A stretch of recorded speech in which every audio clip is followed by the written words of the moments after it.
What's up, Overtakers? We're on our way for our first episode of What's in Your Shed.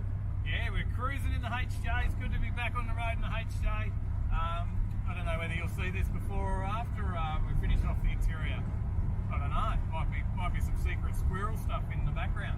But yeah, we're going to go and visit Chris from Schumacher, the MD of Schumacher Asia Pacific. So we're going to check out his shed. Yeah. What do you reckon? Let's do it.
Chris, we're sitting here today, mate, in the middle of an amazing shed.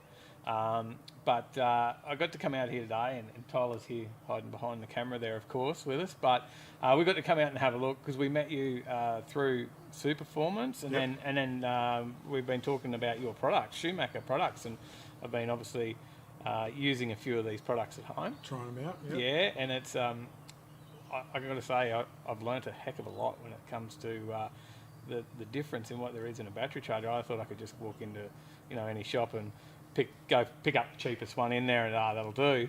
But when you actually realise that could be costing me more money in frying a battery or whatever, there's a lot to these things, right?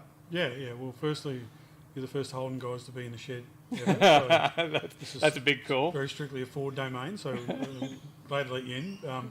But yeah, Schumacher products are leading edge, market leading products with technology.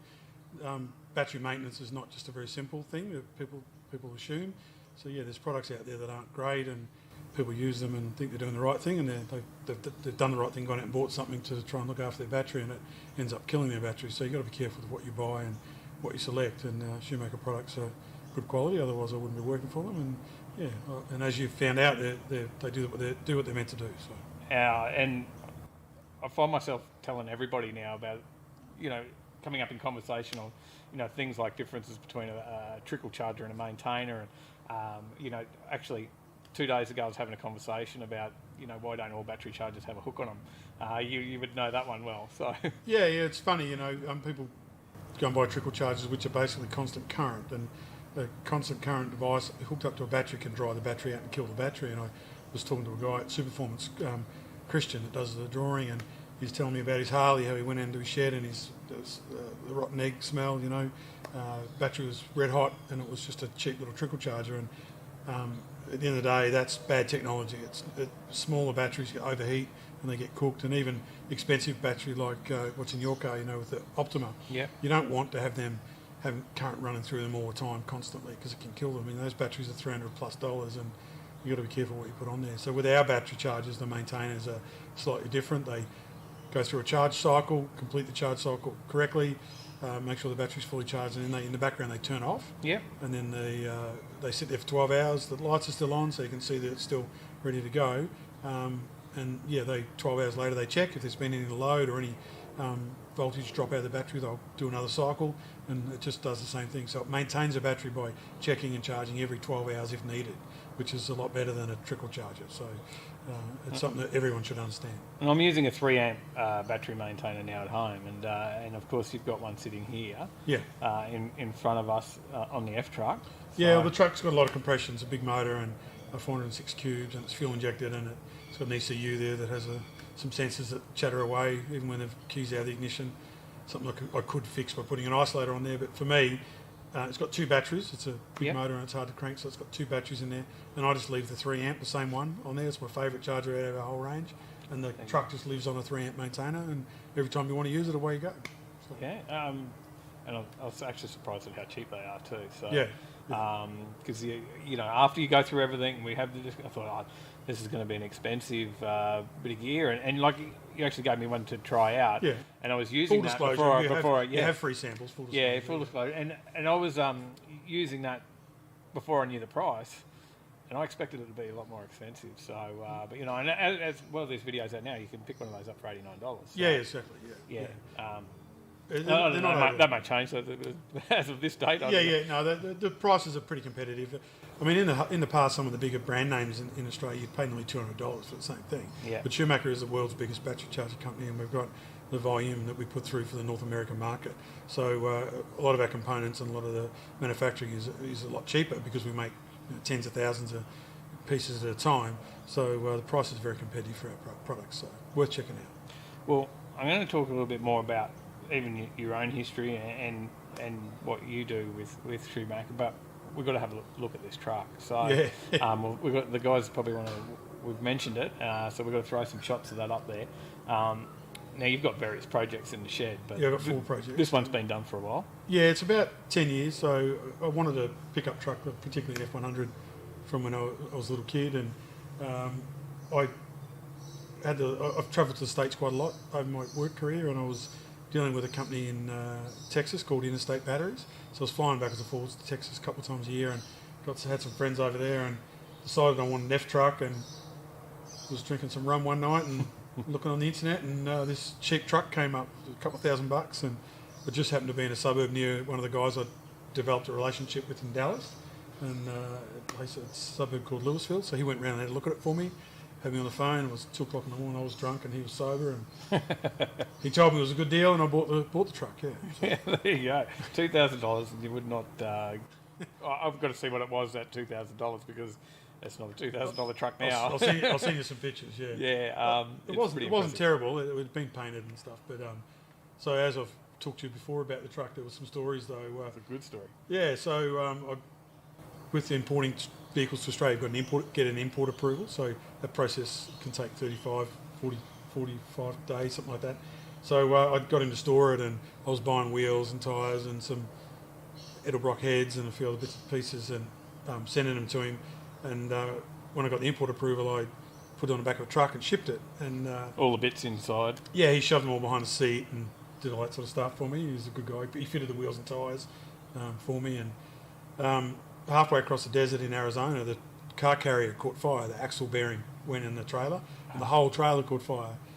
So I was at work, and the insurance, because I'd insured it, I did something right. I insured it, and the insurance company phoned to tell me that the truck had been in fire, and I just laughed. I thought it was hilarious because it was probably the dumbest thing I've ever done, buying this truck when I was drunk. But and it was insured, so you were going to get your money back. You thought, Well, I insured it for sort of like an agreed value deal, so I insured it for more than I was into it for, and I kind of made money out of that, And I thought it was pretty hilarious. And the insurance guy told me that's the first time that ever happened to him in his career. And but yeah, so then I got paid out, and then I had an opportunity. They phoned me up and said you can buy it back under a salvage title for $1,000. And I said, I might as well do that. It wasn't terribly damaged. The tail lights had melted out of it. All the tub was burnt, but the front was fine, and the engine was fine, and the cab was fine. So I bought it back for $1,000 and arranged for them to reship it, and then it went missing. It had actually been stolen. So it's burnt down, then stolen. So anyway, we It wasn't a second lot of insurance, though. No. So I don't. At that point, I had a $1,000 salvage title for a truck that didn't exist. And anyway, it showed up. It was actually in the salvage yard. The guy wanted the motor and bits and pieces out of it, so he shoved it down the back and was trying to hide it. But anyway, we found out it was there, and we actually went and got it, and then shipped it to LA, and then shipped it home. And by the time we got it here, it really cost me nothing, and I had this F100. I don't think it was that easy. Like, you made it sound easy how he got that. Yeah, no, there was a lot more to it. But the whole transaction took nearly 2 years. So it was cursed. The truck was cursed. But when I got it here, I was pretty excited. I had the truck of my dreams, really, which was a rusty old F100 that had a big block and a 4-speed, and that was kind of what I wanted. But in the end, I probably got a big side and stripped it down, every last nut and bolt, and pulled it apart, and then took about 4 years. Oh, it was about 3.5 years to do what I wanted. So I bored the motor out, put the aluminium heads and manifold on it, put Holly injection on it, end up putting a 6-speed Tremec behind it, and then full back to bare metal paint. And there was a fair bit of warpage in the tub, so I had to try and get all that out. And just probably went a bit overboard, but I love it. It's a good truck. So. Now, how does that power? That big block with the Tremec, it's got a bit of go? Yeah, it's 525 horsepower. Yeah. And it gets up in boogies. Like, it's got massive amount of torque. You can be in the wrong gear and still race. It's just ridiculous. I've never taken down drag strip. It's got big, long leaf springs in the back, and an axle tramps really bad. Yeah. So it doesn't like to do burnouts and take off on the line. But it steers. It sits on the road. You can drive it with one finger. It doesn't follow the contour of the road or anything. It steers really well. But if you want to bend a 6-speed, you put in the right gear and punch it. The thing lights up and away it goes. So but it is a big heavy truck, and but it's a lot of fun. Got really good brakes on the front. It's got race brakes on the front, and And now maybe some plans to change it up. It's been like this for a while, and I'm a bit bored with it, which is what happens. And I was talking to Todd at Superformance the other day, and he's pretty keen to put a Superformance front end under it, which is what I want.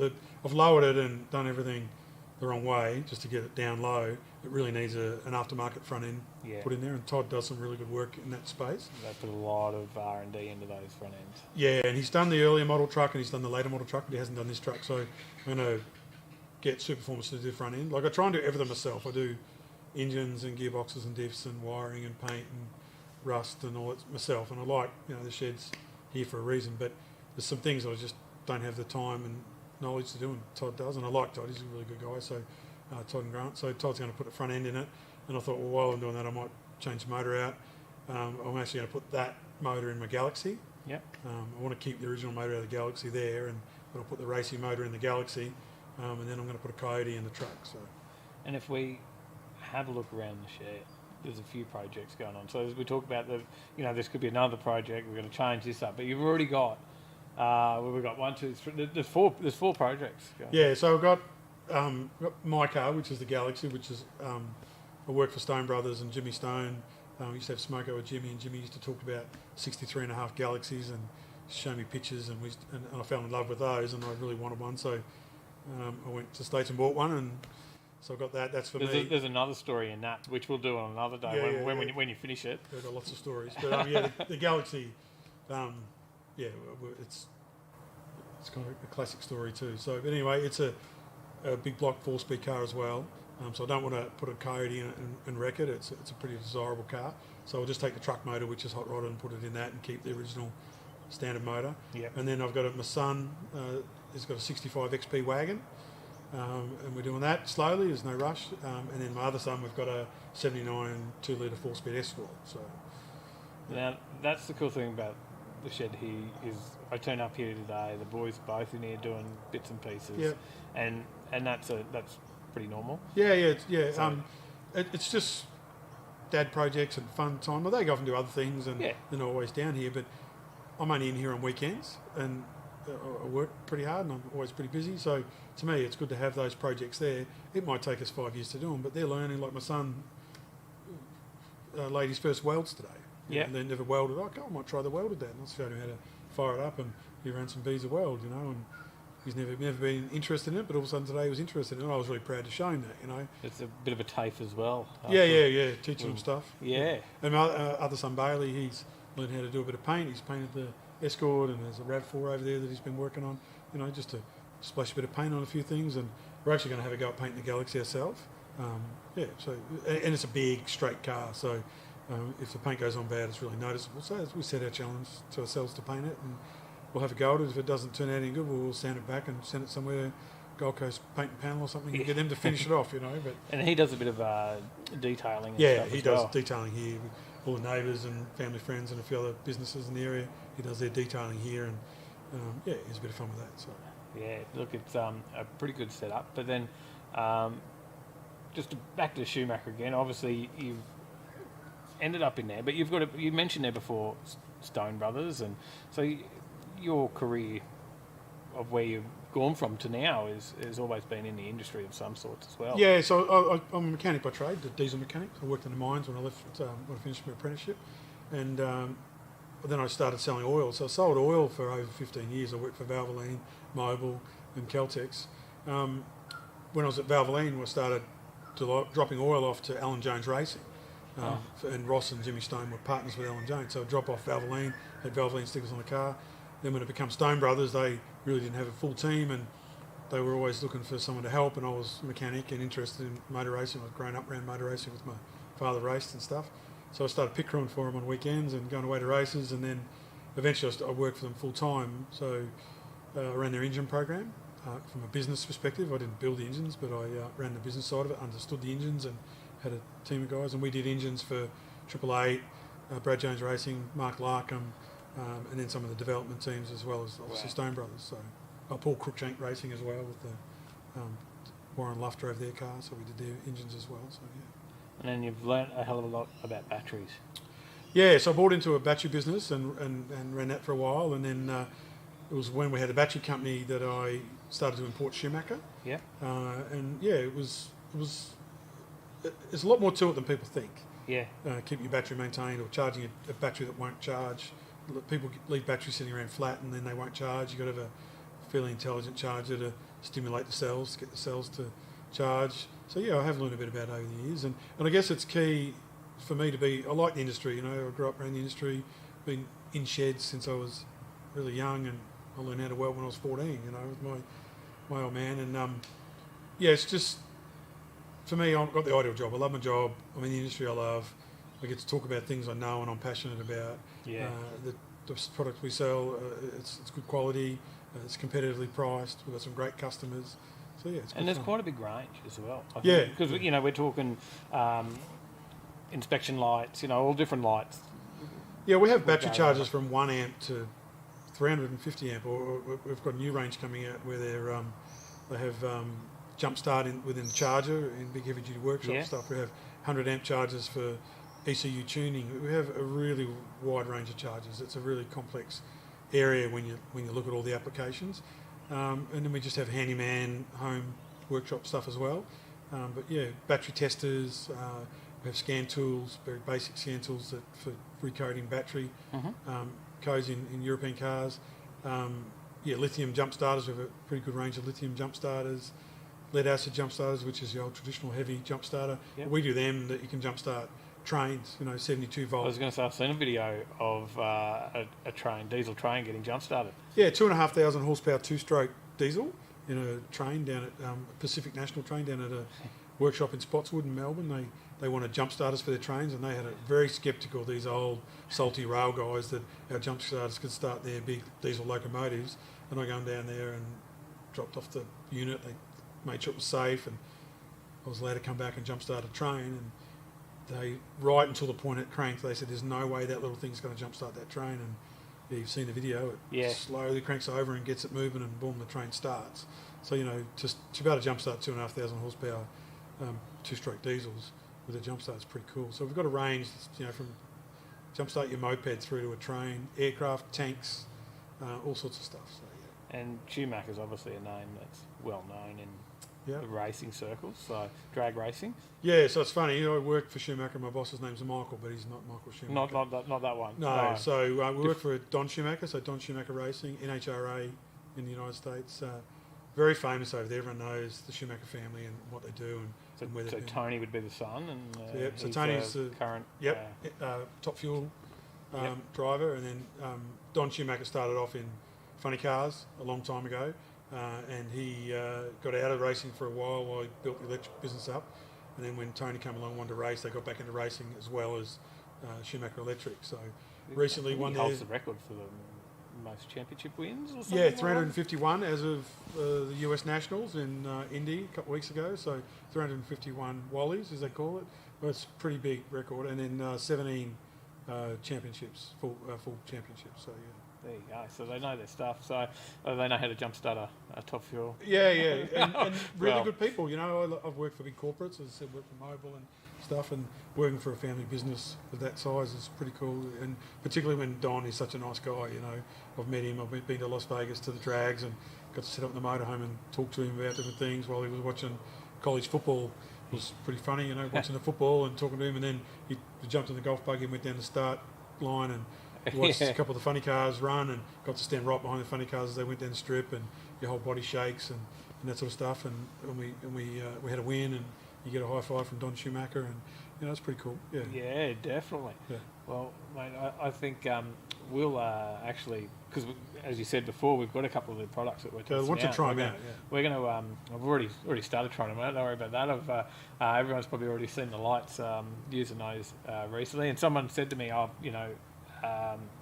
another mate of ours through YouTube, Zig, he said he's been using Schumacher light in his workshop for years, and Yes. he's dropped it into everything and off of everything, and he said it still goes strong. And I said, well, if you ever need one, then let me know, I'll hook you up. And he said, no, I've got a pile of them on the shelf for sale as well. He goes, but he said that one's been going for years. So they do last, and they are solid. Like, you can feel the weight of those lights. And really powerful magnets, and the handheld, the main handheld model we sell, the 137, it has dual batteries as well, so it can run for 8 hours. So you've got a guy in a workshop that's working on his car all weekend, and he's, you know, like me, eyes aren't that good anymore. Yeah. Having good light's important to be able to see what you're doing. So that's a really good light, the SL137. That extra runtime in the battery really helps out. And the magnets are strong, because I was doing the O2 sensor in the HJ today, and I was under there, and I said, Tyler, grab me the light. And he said, he had to have a second go because it was stuck to the toolbox so well. Was that the slim light? That was the inspection. It's the most powerful magnet out of all the ones we've got. Because it's not a huge magnet. No, it's a really small light, but it's so powerful, you know. Yeah. We've had people put them under cars and doing servicing and stuff, and the cars left, and they had to come back, it's still there. Call the lady, bring the car back out. We think our light's underneath, and it's still there. So it's flat, but it's still there. So. No, it is cool, and we'll keep watching, because we'll do some other videos and actually just show you the range of what's out there, and hopefully people can jump on there. They can find your website. Yeah, so we've we've rehashed our website a little bit lately. So yeah, just Google Schumacher battery chargers, and website's got some good links in there too as well. We've got a Facebook page. They should be able to find us. We'll drop all the links below, and then Superformance have got your products in there as well. Yep. You want to pop in, if you don't want to order something online, the easiest thing to do is pop into somewhere like Superformance, get it off the shelf, Sydney Tools. There's places everywhere around. Yeah, and online we've recently done some stuff with Stinger Australia. Some guys I noticed you were using their insulation, which I've got some there for the Galaxy. One day you can come and help me. It's so easy to do. Yeah. Stinger have got an online page as well where you can buy our stuff online as well. So there's some links there, and we might even throw some up on our site so people can get it off there as well. So it's top-notch stuff, guys. So check it out, and maybe we'll leave you with a few more shots in the shed. Yeah, I'll show you all this good Ford stuff. See if I can convert you. We won't go that far. Thanks, mate. Thank you.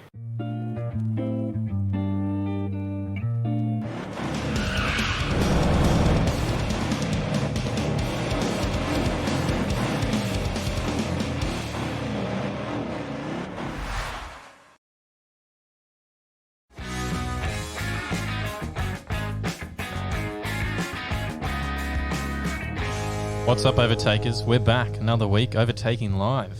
Yes, Overtaking Live, episode number 67. 68 weeks we've been running the live show, and we missed one, but it was backed up with a bigger live show. Yeah.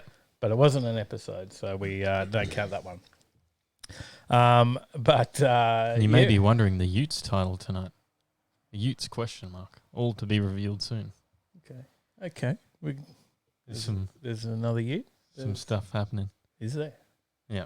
Oh, cool. Bought me some parts. Maybe. What else? Where was I going with all that? I don't know what I was talking about now. Just completely. 2 seconds into the show and we've already lost it. We're talking about the episode number. That's right. Episode 67. Podcast. Welcome to our listeners on the podcast as well. Although they'll be hearing this a bit later, not with us live like our YouTubers. Yeah.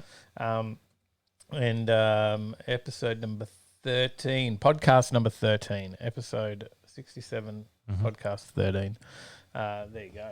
It is a new laptop, James. It is a new laptop for Mr. Dave. Yes. Getting a bit flash there. He needed one that could run PowerPoint, so properly. Yes. But what do we got going on, mate? What we've got actually some big news as well. Before we get into the big news, how about we do some shout outs to the chat? Oh yeah, okay, yeah. That's Just the I usual. forgot that bit. James Bayless, Johnny Skidpig, Chris Young, Matty Crick, Dave Ray, Adam Geary, Yeah. Scrolling through. Lynn Hamilton, Sally H. If I miss you, I apologise. I had a lot of chats going on before we went live tonight, which is good to see. Good to see. Love the community that we've got going on here. FMR Salt. Hey. Trevor Smith. Heaps going on there too. Crazy VN. Waiting for you to catch up. Come on, here you go. Getting through. Mal. Dad 67. Now. Gary Sparkplug. Paulie. Gaz. Oop, accidentally minimised it. There we go. We're back. Brad's. Gaz. Jason Bales. Scotty Sherrington. Our challenger tonight. Had a mix-up. We've had a redraw. Mm-hmm. Cryptics. Rob, JRM Auto Garage and Subi Dynamics. How we going? Cryptics. Howdy. Darcy. Rob. Mad Dad. And Hey guys, Beck. Darcy. Good evening, Mad everyone. Dad, Beck. Hey. Jurgen's Junk. Hey, Jurgen's Junk from Sub from Melbourne. Helben. From Helben. I like it. The new name for down there. That's just crazy. It's just getting crazy. Let him out. Matty Crick says it's like roll call, guys. It is pretty much. I think it's going to get to a point where there's going to be so much chat before the show that I won't actually be able to do it anymore. Yeah, but I'll just have to call out hellos as we see you pop up in the chat when we start the show. That's it. We'll work it out. Aaron Fuller, how we going? Good evening. But there's announcements and stuff going on everywhere at the moment, right? Like, should we start with our announcements? I think so. You know, well, actually, I need where's my slides? Fix the PowerPoint now. I forget the slides. Superformance, shout out Superformance. Shout out to Superformance. Supporters of the show. Chili Dude, how we going? Hey, Chili Dude, our first ever sponsor of the show. They were. And we've got so many supporters and sponsors now. It's really helped the show along. It's gone from the days of costing us a lot of money to being a neutral cost now. Mm-hmm. We get to do this at no cost and just time. So that's massive for us, which is always our goal. So thank you for all our supporters. Mm-hmm. Make sure that you support them. And what did I do there? That's a funny 60. What was that? I broke the slides. It's meant to be 67. I got 6Y. 6Y. I broke it. At least I changed it. Podcast 13. But I'll quickly just jump onto this slide because we got our products on there, right? We do. And that sort of leads into where we're going. Overtaking Lane merch. We've got binder. We've got the microfibers that we just brought on. I've just had to order more of those. But then big news, this has been something that we have been testing for quite some time. Mm-hmm. That right? certainly is. So you're fixing problems there, making stuff happen in the background. We've been testing Schumacher products for months. So and I think it was a while back we actually opened a box, I think, on this show, on the live show of Schumacher gear, right? I think we did. Mm-hmm. Is that right? Yes, we did. And we're still testing the products. We're just using the products now. I got the 3 amp maintainer is constantly on my vehicles. We got out the video at the start of the show tonight. For those that tuned into the lead up to the show would have saw that. They've seen it previously, probably already. That was our first episode of What's in Your Shed, and that was Chris, the GM from Schumacher. Mm-hmm. And we got over there and checked out his place, and we saw the products he's using as well. From he's the GM here in Australia. You can pretty much have, I guess, any product he wanted. Yep. he also uses the 3 amp maintainer as well. He's a couple others and stuff around the place, but that was, I think he mentioned that was his favourite. Yep. And that's a very price competitive product as well. So it's an awesome one. Sent a few of those out today because we brought Schumacher online into our online store. So just as Nightbot's left a link there for everyone. Yeah, so something we really wanted to do with the store. We've done reviews, and there's been some reviews where we've bought products in. Fireball, we did the Fireball review. We haven't launched Fireball on the site yet, but we have got Binder, which is made by Fireball.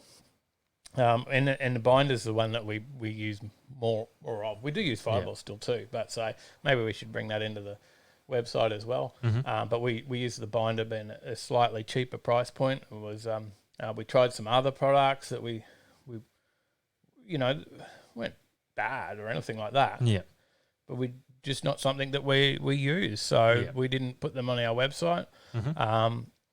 So we talked around that, but we didn't pursue it because we didn't want to put it up there because we want to make sure there's value for money in the products that we list as well, and that we do use them. The microfiber drying towels, we use them a lot.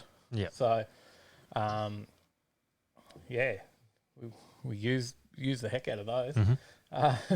But and then the Schumacher, we're using the Schumacher products, and we really like the product, and it's a really good price point for the quality that you get. So we've brought it on. Warranty Schumacher on the work lights 1 year. I see a question just come through. Yep. So Daniel Ward will see us on Saturday. That's awesome. We'll Good to hear. definitely maybe throw a GoPro in the Val. Get some footage of that. Jason Bale says, James Bayless. I always get excited when I hear my name, but then it's you. Good on you, Jason Bales. We'll say it right. So there you go. Say it for you as well. Honestly, really happy with these products, and that's why they're on our website. We'll always bring products out that we use and we recommend. We'll test them out. We'll give you an honest review. If you see things get reviewed and they don't make it onto our site, we'll either let you know that it's not something that we could get onto our site, like maybe the company didn't want us to do it, or we'll let you know that we're not going to do it, and you'll know why. So, but if we bring them on, that they are good and that we do use it. So, 100% back these products and really happy with them. So, and I'm really ecstatic about getting these products on. Like, I think this is big. This is a really big product, and I'm very much excited about it. I don't know if you can tell, but I am.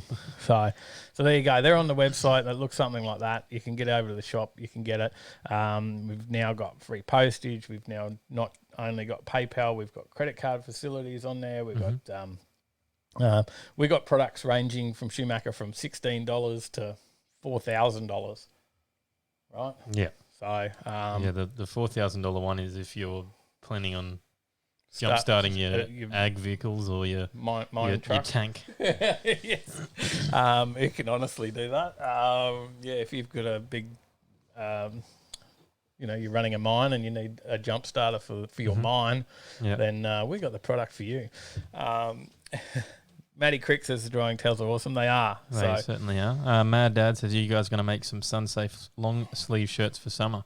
We are in the talks of doing up a lot more merch at the moment. So trying to get some new shirts, some interesting stuff. New stickers. We need new stickers. We've got the same overtaking lane sticker done a million times. So we do need new stuff. Done up, so. We're really poor at coming up with ideas for design. And then we probably overthink it as well. I think that's the other thing, right? We end up overthinking it, and then we, trying to aim for perfection where maybe we just need to put some stuff out. But when it comes to the merch and but I don't know. We always get carried away with it. Yeah. Hats, we need some of these. So James Bayless says finally tried out the Binder car shampoo the other day. Worked a treat. Good to hear. Yeah, good to hear. That's excellent. It smells great as well. And we got a new product coming from Binder as well, which is was 2 new products. This is the citrus pre-wash. I don't know if you know about that one yet. No. We'll get that. It's coming on the weekend. Mm-hmm. Citrus pre-wash is coming, and Samba wax. So we'll get the Samba wax, which is a proper wax. Like we've got the slick wax, which is more of like a detail spray. It's not a like it's a good wax for car shows and making your car look good and putting a real anti-static finish on your car, stop some of that dust settling. But it's not a base level wax, like a proper wax put on and take off, and Samba wax is so sort of next level stuff. Mm-hmm. So Paulie says if you want, I'll do some stickers. Yes, we just love ideas, and if anyone just comes up with some ideas and says, "Hey, what do you think?" Then yeah, we're all keen for it. And if you're in the Discord, and feel free to make some suggestions about merch in the suggestions channel. We're going to do some new shirts and hats and whatnot. We just got to come up with some ideas yet. So yeah, we want to get a bit of a range of merch. Well, not so much merch, but a range of cool car shirts and shit like that. Like that we want to wear, and just an OTL brand. Yep, I guess. But the idea of all that, where I was going with all that before we move to this next another big announcement elsewhere. The reason we push the products and do that is because it's a way that you guys can support us and get something else in return, like actually get something physical in return. So, yes, we make a profit when we sell these things on our website, but you can do it through us, and you're supporting us, and you get good products. So that's the idea. So, we've always... Although you guys support us and donate and help out, we do feel bad to continually ask people to donate. And, like Tyler's always wanted it to be very free. And it sort of is if you're getting something in return other than just the videos to watch. But I know you get that, but it's actually something physical in return. So, and you guys have supported us really well with the merch, but there's only so many of the same shirt you guys can wear, right? So... yeah, so we just got to keep it going. But anyway. G'day, Anthony Bellini. G'day, mate. G'day. So, Overtaking Lane barbecue smoke. I so would, and I've got beard oils, and I got all sorts of things I would do, but we try and keep it car related. Salt says, love the shirt, FMR Dave. There you go, mate. Heathy Go Fast says, is the wax okay to use on clear coat paint? It certainly is. Yeah, 100%. Yep. All the binder products. Yeah, no issues with them on anything there. So yeah. All right. Well, Mal says be different and maybe shirts that are not black like everyone else has. Oh, that's hard because that's like that. That's what I wear. But yes, I do get you. I remember when we first moved to the Gold Coast, all I wore was black shorts and white t-shirts. That was my cupboard. Yeah, like the only one style of white t-shirt. Yep. So in the same style of black shorts. Yeah, you had like 10 pairs of the same outfit. Yeah. It could have been a thing. But yes, other people, I guess I get caught up in that I just like my black shirts. Mm-hmm. And then I start to feel weird when I don't wear a black shirt, but it is a good call. All right. Have you got something else to show us? We'll get off this because everyone's probably a bit bored. One couple last couple Paulie ones. Says sell the beard oil. Yeah, that was what I was about to read. I've seriously just made up like a litre of that stuff. Brad says buying the products to support the cause of awesome video production and effort and fuel that goes into it all. Thank you. Thank you, Brad. Thank you. Trevor Smith says a shirt with an actual overtaking lane with flaming tyre tracks like Back to the Future. Oh, yeah. Not a bad idea. Yeah. Chris Young says neon green. Barbados. Mal says green. the colour of the Kinga. Oh yeah, that's bright. That is bright. HJ orange. Paulie says there are other colours besides black. He's questioning. Yeah, is there? VEU red Honda. Wow, Honda white, not Nissan white. No, Nissan white wouldn't. I don't think Nissan white would look that good. I think that's the point. Right? Honda white now. Brad also says def sell the beard oil. And Beck as well. Yeah, there's a couple of people have been able to snavel a couple of bottles. Mm-hmm. It is good gear. It is good gear. So All right. I've never worked out actually what it actually cost me to make that because I like. Or maybe I should do that. Darcy says I'm all for a purple. Mal says pink with I have been fingered by the Hoff on it. Yeah, I would do that because I don't think they're going to do it, but I don't want to steal a limelight from those guys. So, black is slimming. It's helping me. There, that's right. I think it. We can't go any other way. We've got a video on that. That was FMR Salt. Logical Volcel has got us a good segue into Utes. Utes? No. We got a video. Yeah, I know. That's what I'm playing. Yeah. What's it of? Oh, it is of Utes. Oh, yes. All right. Oh, did I give that away? Let's flick over.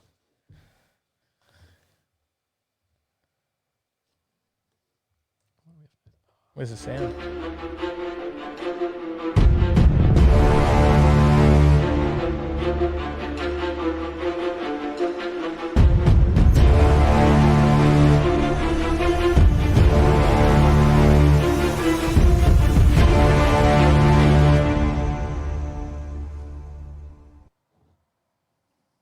Oh, what's going on there? How's that little teaser? That little teaser trailer.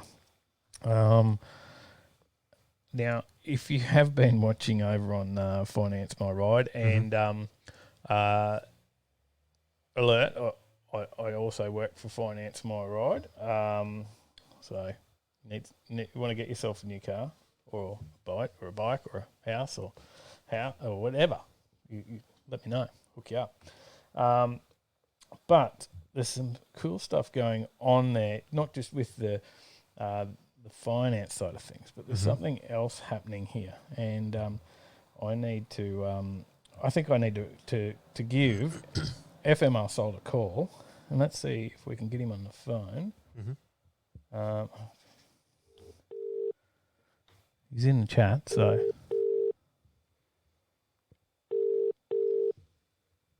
Hey, buddy, how you going? Hey, mate, how are you?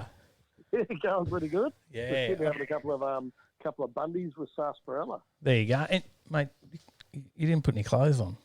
You knew you were going to be on the show. I'm looking right at you. Yeah. No. I'm lying here on my lounge with 5 cats. Are we live yet or what? We are. You're nervous now that I've said that too. You're like, That's all right, mate. can he see me? No, I can't see you, but the 40 or 50 people that are watching can. Mate, I'm hung like a bug, so it's pretty impressive. Mate, well, we just watched the teaser video. Oh, nice. Right. Nice. Now, obviously, that's been a teaser for you because you've been waiting for the bit more of a video as well. Tyler, how's that edit going? It's going well. You need some more footage. Yeah, I'm actually watching the teaser on there now. Yeah, because you're a little bit behind. I've had too many bunnies. I better turn the TV off when I'm talking to you. You get carried away. Awesome job, Tyler. Awesome job, eh? It was just when Dave sent it through, I was like, I actually had goosebumps. It was just epic, eh? Because this is massive right now, and I mentioned Finance My Ride and sort of just touched on a little bit of what we do there, but outside of that, there's a whole new thing going on. That's FMR, right?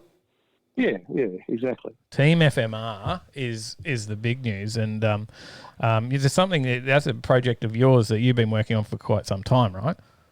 Yeah, and mate, to give people a bit of an idea on Team FMR is now a fully functioning operational PBI charity, a public benevolent institution. But the way it got started probably 5 years ago was I created Team FMR because I do finance every day, and the amount of people that I deal with that, they're struggling, they're trying to get their life back on track because, if you can't get finance and you need $5,000 for a car or you need money, mate, that's when it's a drama. So I created Team FMR and it's you and me as a team, getting through life, getting you back on track, getting you through into the subprime finance for a little while and then back into normal finance.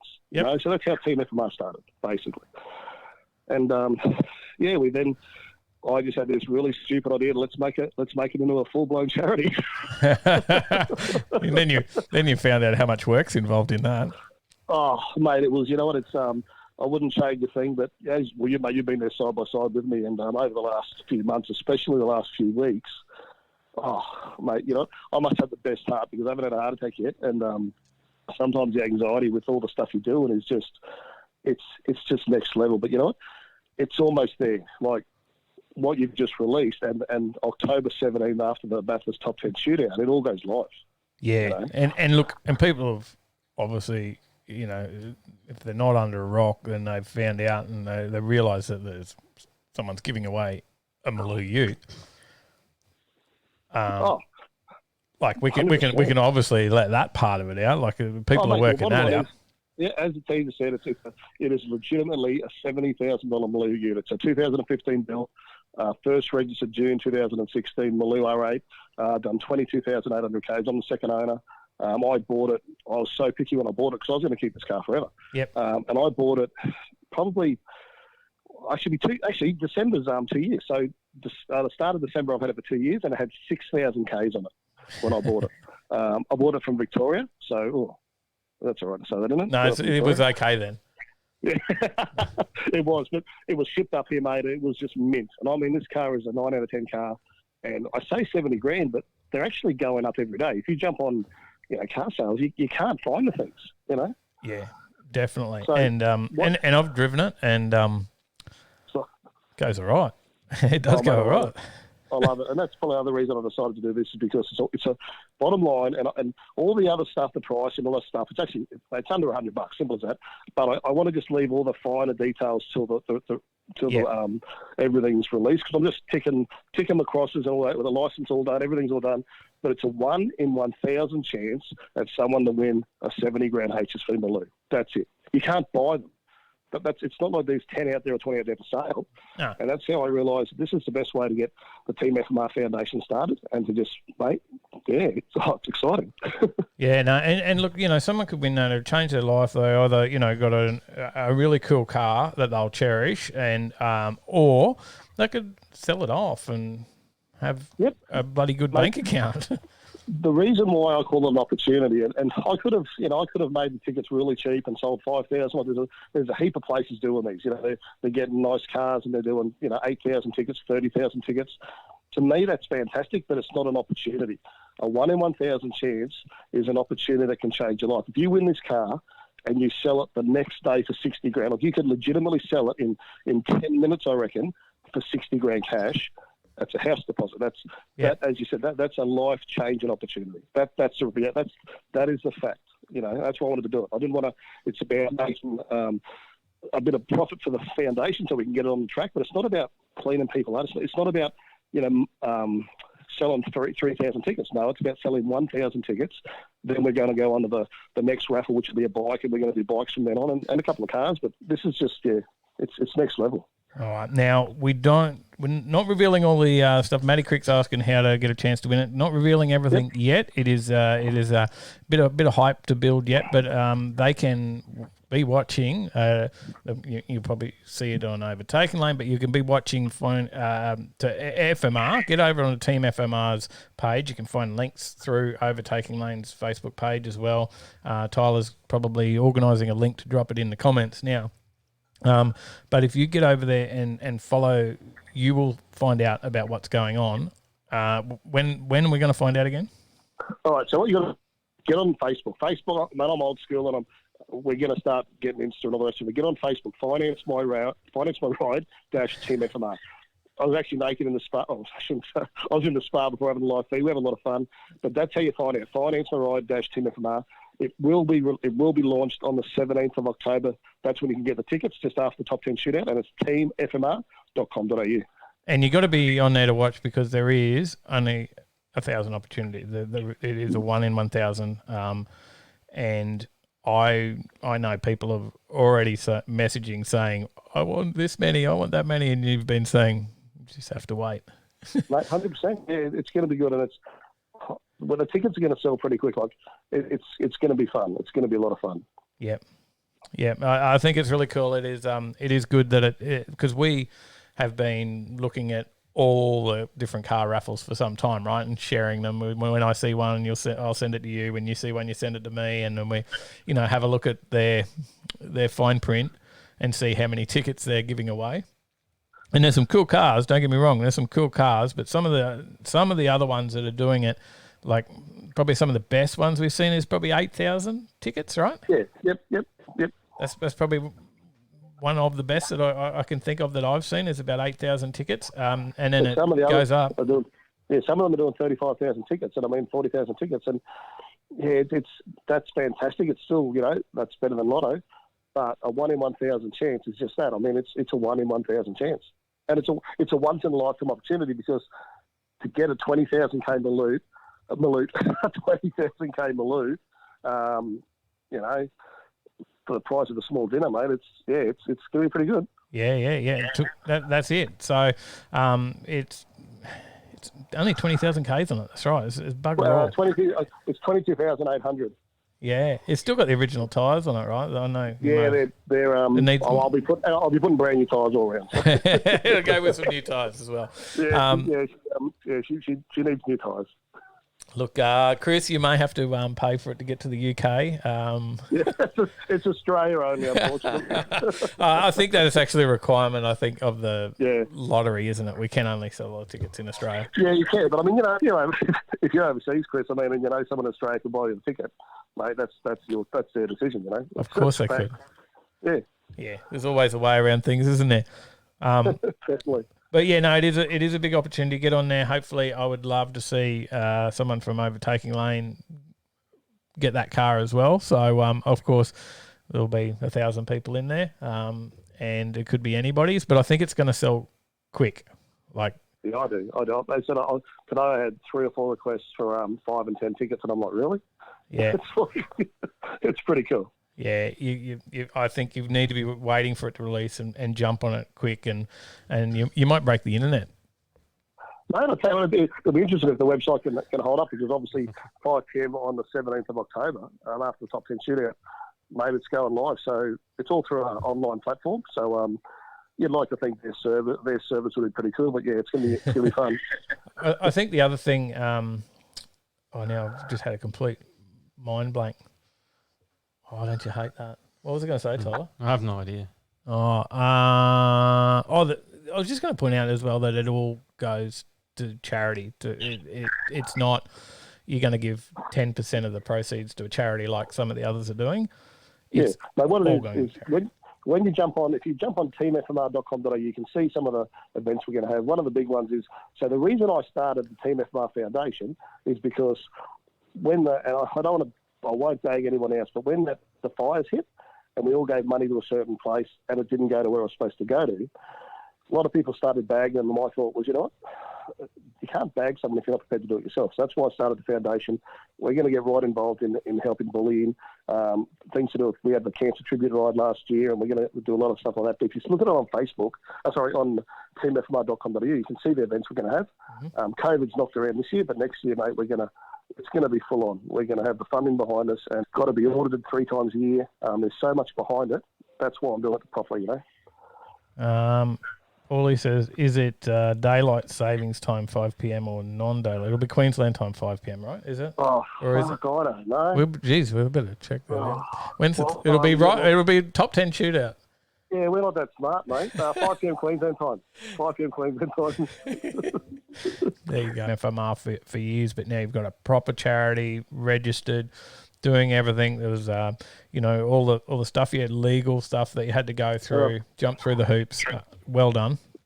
It's been a learning curve. It's been fantastic.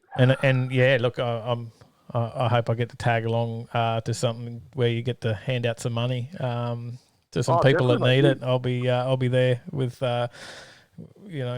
bells on to be there to help alongside, mate. And yeah, I think that's awesome. So totally. Will we spin the wheel to win the car? No. I don't think it'll be the Overtaking Lane wheel. We could really drag it out, like spin it for 10 minutes in the background or something. That'd be cool. Just waiting. 10-minute spin would tick down so slowly too. You'd be watching it. There's my name. Oh. But no, good stuff, mate, and we'll look forward to seeing more details, and of course we'll keep everyone up to date. We'll get you back on as well, hey? Appreciate it. All right, boys, you be good, and see you later, Overtaking Lane. Overtaking. Oh, gee, I've had too many Bundies, mate. Overtaking Lane Dave or FMR Dave? Who is it? FMR Salt. See you, mate. Enjoy. See you, boys. There you go. Quick, can we throw the teaser up again quickly? Like, yeah. Let's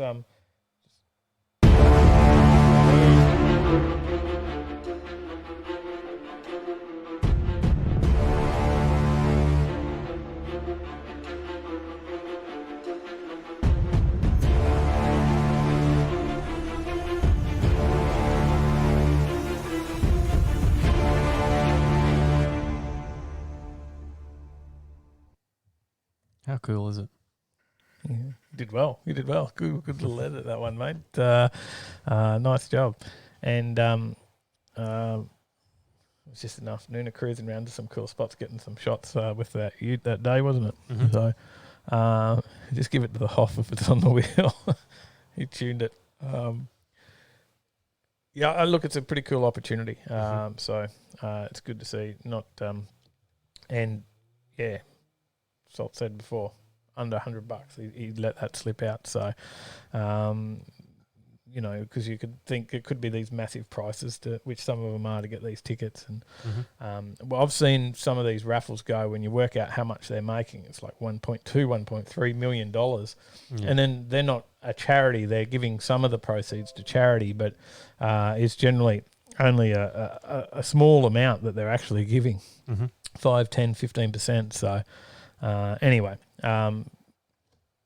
it's cool.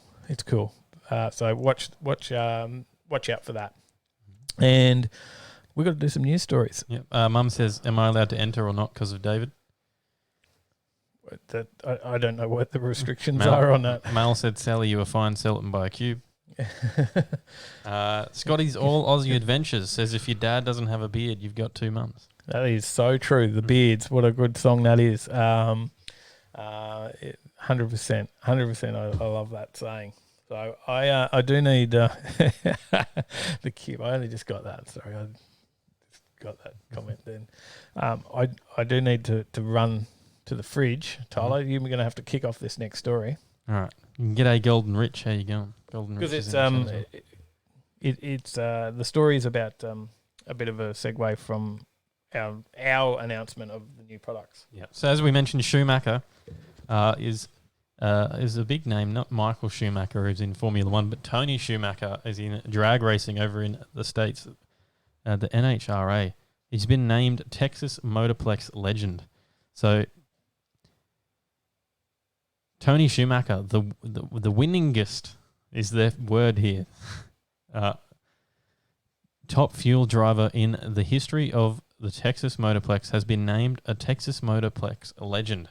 The award was first presented last year and will be presented to Schumacher during the opening ceremonies of the 35th annual AAA Texas NHRA Fall Nationals on October 14th to 18th. Over his 2.5-decade career, Schumacher raced in over 500 NHRA national events, including over 20 Fall Nationals. He raced to 7 final rounds and won 6 races and was number 1 qualifier twice. So Tony Schumacher is a huge piece of our history at Texas Motorplex and the AAA Texas NHRA Fall Nationals, said Billy Mayer. He won his first Wally here at the Motorplex and has gone on to win here more times than any other top fuel driver. We're honoured to recognise him as this year's Texas Motorplex Legend Award recipient and are excited that he is back in the saddle and ready to win. We'll have a special presentation for him during open ceremonies and he will forever be recognised in the Texas Motorplex Championships Club. There you go. So there's a bit of background on the Schumacher. Don Schumacher was the founder of. Did you mention that? He was. I got it the wrong way around. This is his son. Yeah, the Tony's. Yeah, he's still racing. So, and yeah, Don's the founder of Schumacher Electric. Yeah. So, and obviously strong race history there. So very much a brand, very well known, especially in America. It's a big. Mm-hmm. They are the biggest manufacturer of battery chargers. So in the world, bigger than C-Tech, any of the other brands by far. So there you go. Anyway, Brad says, what's in the stubbies tonight, Dave? Lemon squash? No. Says Dave must be in the doghouse getting his own bevos. Or Sal's unwell. Sal's down for the count. So the cafe didn't make it open today. First time in 4.5 years. There you go. That 4.5 years she's not had a sick. Well, it would be longer than that because she was working before that. But since we owned the cafe for 4.5 years, she's never had a sick day. So, and only had a break for a couple of days at Christmas each year. But unwell. But good news, the COVID test is negative. Negative for COVID. So, but she is still unwell. All right. Let's go to the next story. I got to sounds good. Work out which screen I'm. James Bayless says 500 plus races, clearly has some speed addictions. Yes, yeah, he does. So it's a different beast over there in the States too. Massive. Look at the crowds they get. Why don't we have crowds like that in the stands at Glowbank? There you go. Sad news. Some sad news today. Eddie Van Halen. Well, I think that news was actually yesterday, right? So, 2 days ago. 2 days ago. Eddie Van Halen has passed. Other than the fact, from his music, he was also very passionate about cars. And there is a story in Which Car from Street Machine. So just talking about the fact that he was a bit of a tyre shredder, as well as G'day, Rob Armstrong. Shredder. How we going? Hey guys, G'day, finally Rob. worked out the live chat. Good work. Stuff. Well done, mate. Well done. We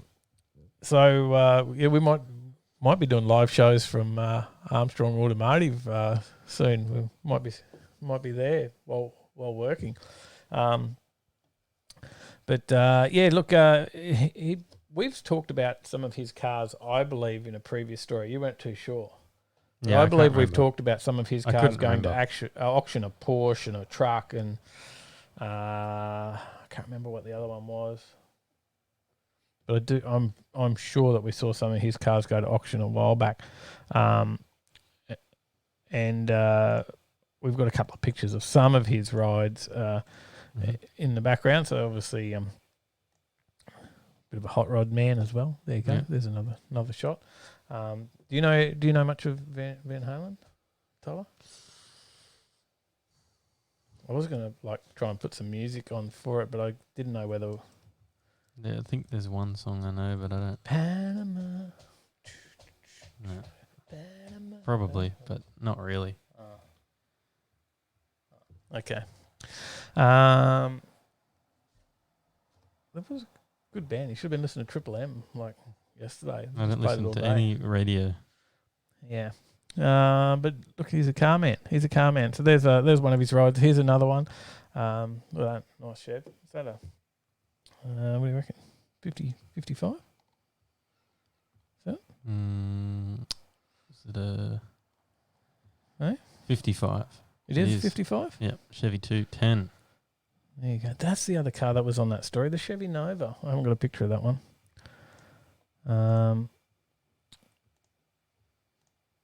There you go. What else do you have? There you go. Tell me what that one is. 56. I did see this one before. Chevy Nomad. There you go.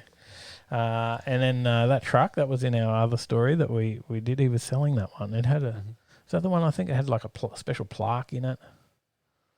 Or was that I'm not sure. Or was that the Nova? I'm not 100% sure. It went to Bones Fab. Wrong story.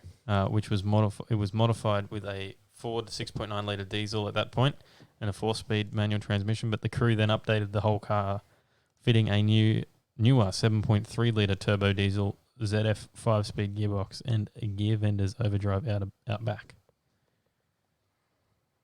So there you go. Some well wishes well wishes there for Sal. Mhm.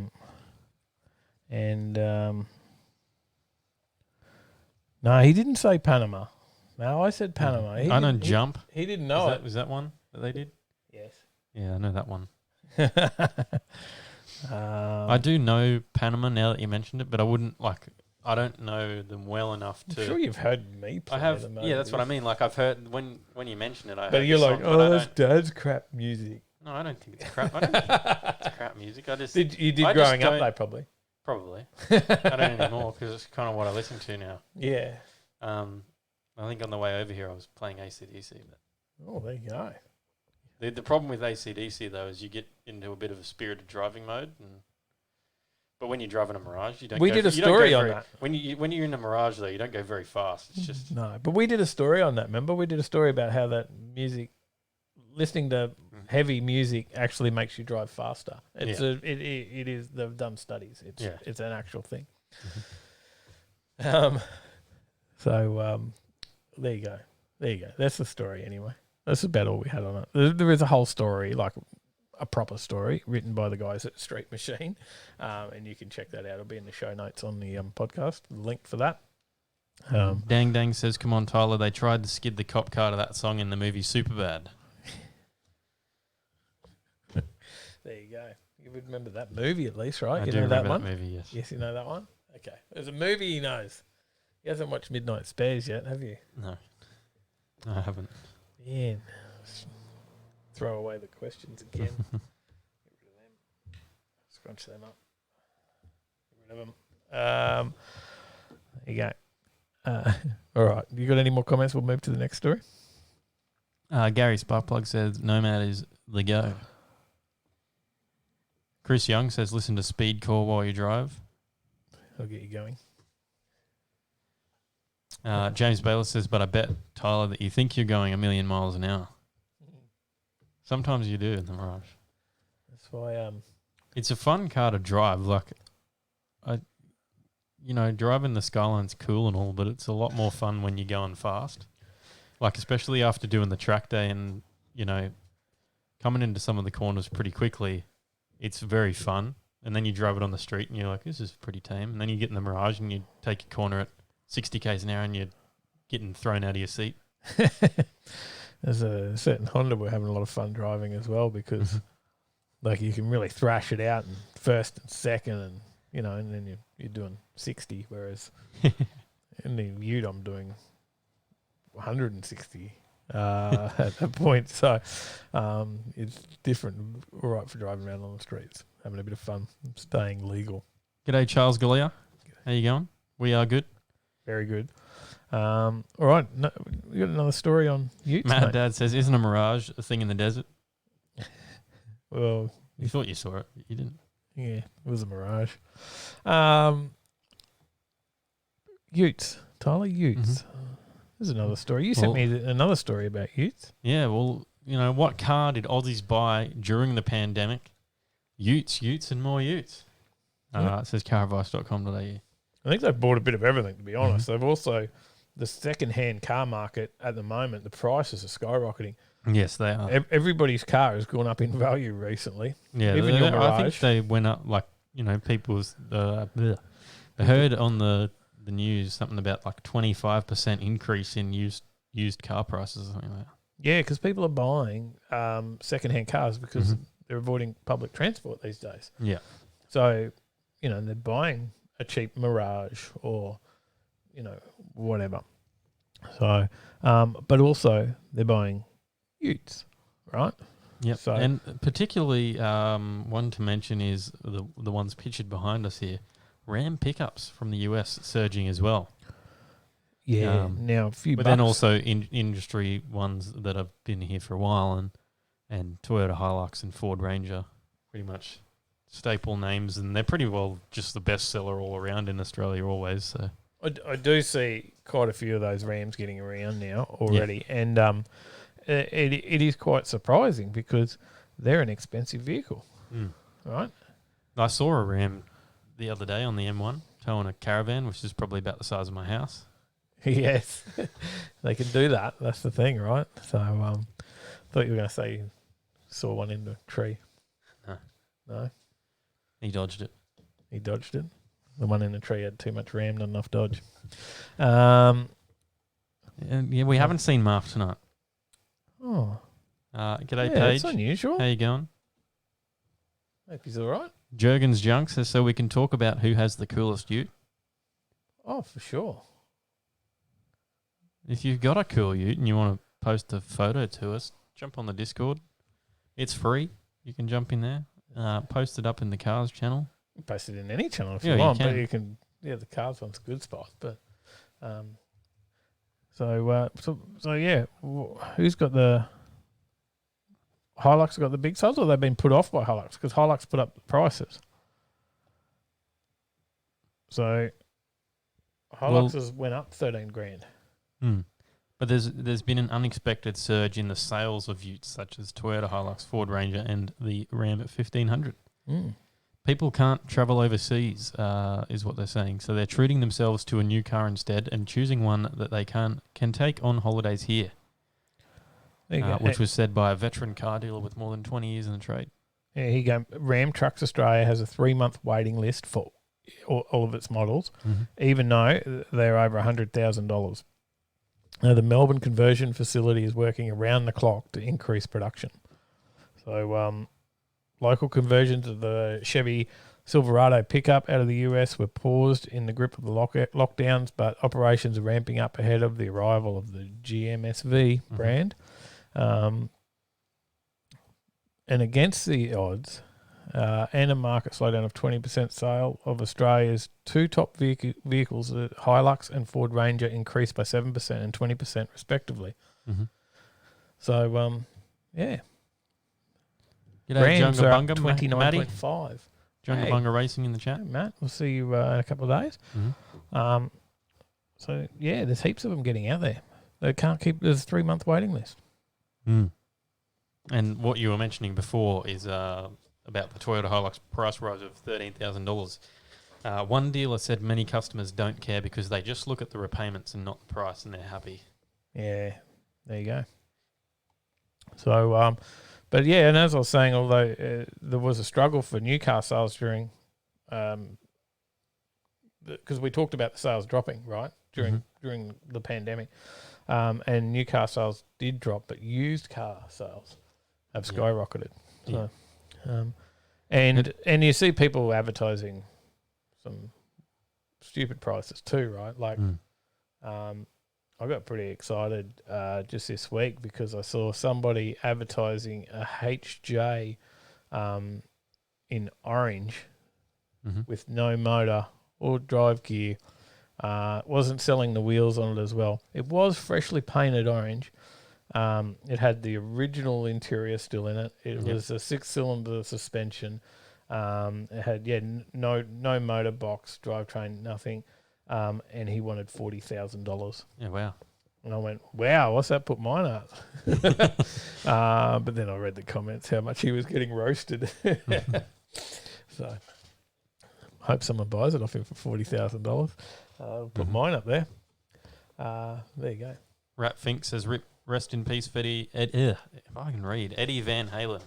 Yeah. What's your problem, mate? I don't know.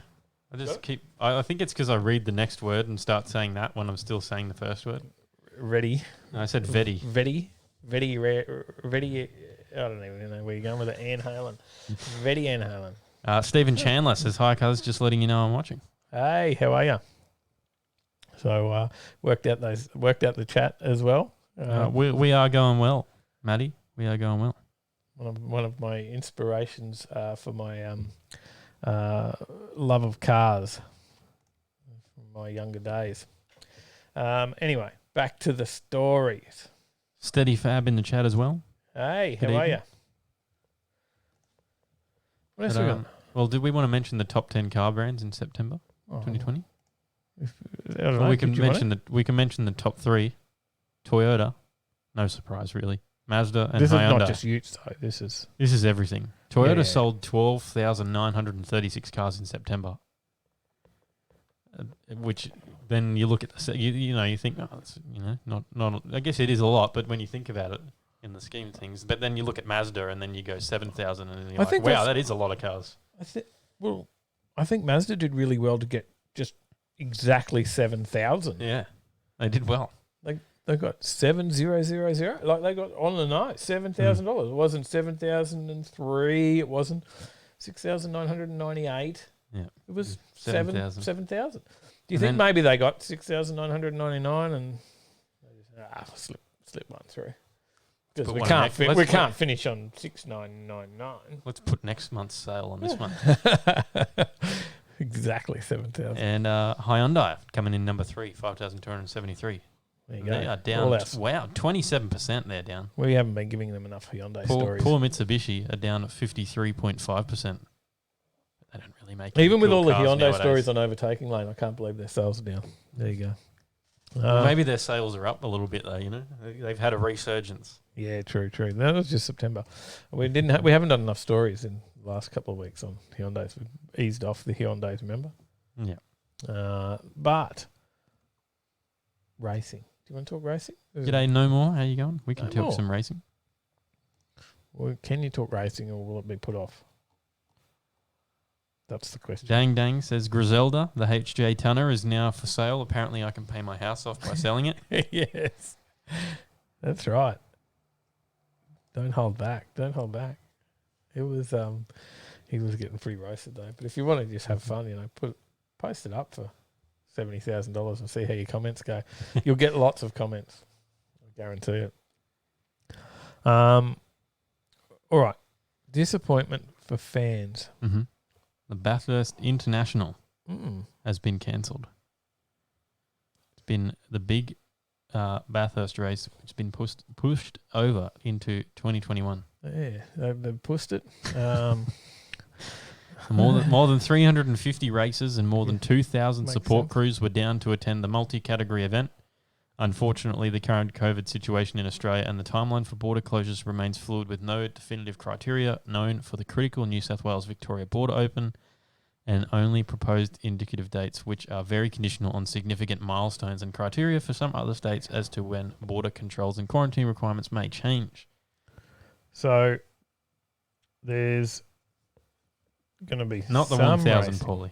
No, there'll still be some racing. The Bathurst 1,000 will still go ahead next weekend as planned, marking the finale of the 2020 season. Yeah. But no TCR, right?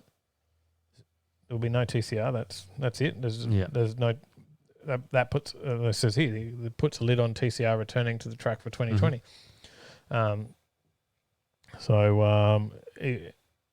Even though Supercars completed almost 30 races.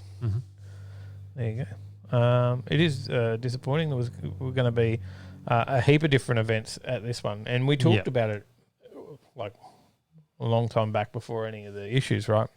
We talked about what they were going to be running and how it was going to be a massive big event. They were going to have the TCR, the 6 hour. There was going to be the Touring Car Masters, Trans Ams, Porsche Cup, the Heritage Touring Cars. There was the XLs, heaps there. You got a comment that's made you giggle? Go. Mal says, can't believe that Bathurst has been pushed to next year. Yeah, the pussies. Pushed out. There's still Bathurst 1000. Everyone's freaking out in the chat. There is still the Bathurst. The Supercars will still be at Bathurst. Yep. For the end. There you go. End of their season. But that's it. Yeah, that's pretty much it. But we won't have the big event that was planned for that weekend. So it's still disappointing. John Burt, I'm going to guess. Hopefully I gotten that right. Says nice face growth. Very cool. There you go. Maybe. Jungle Bunga Racing says, so who is coming Saturday to send it at Warwick? Well, the car's not ready yet, so we're still waiting on some parts to arrive. So my car's not going to be ready, but I will be there. So I definitely will be there. And Tyler's well, he's going to be there. Yeah, he's a maybe for taking something along to race. Is it Still a maybe. something white? Yeah. Still leaves it open. You got choices. Yeah, I could take a certain car that drives with the wrong wheels. We could take one that doesn't. We'll see how that goes. But I will be out there anyway. So hopefully, how many cars have we got looking at having out there, Matty? Is it looking good? Because Beat. John Beat. There you go. Get it right. We're hoping to maybe even live feed it out there so everyone can have a look on Saturday and be there with us. People enjoying the drag racing live feeds. Mm-hmm. So, Toby Howard will be out there. Toby. James Baylor says the Mirage. Well, Brad says it'll be quicker because it's only half the track that you have to get down. It won't be. You'll go from a 19-second car to a, I don't know, probably 12. It's not going to halve it. Hey? Turn the Mirage into a 12-second car. Brad says, does it need to be towed? I thought about just driving it.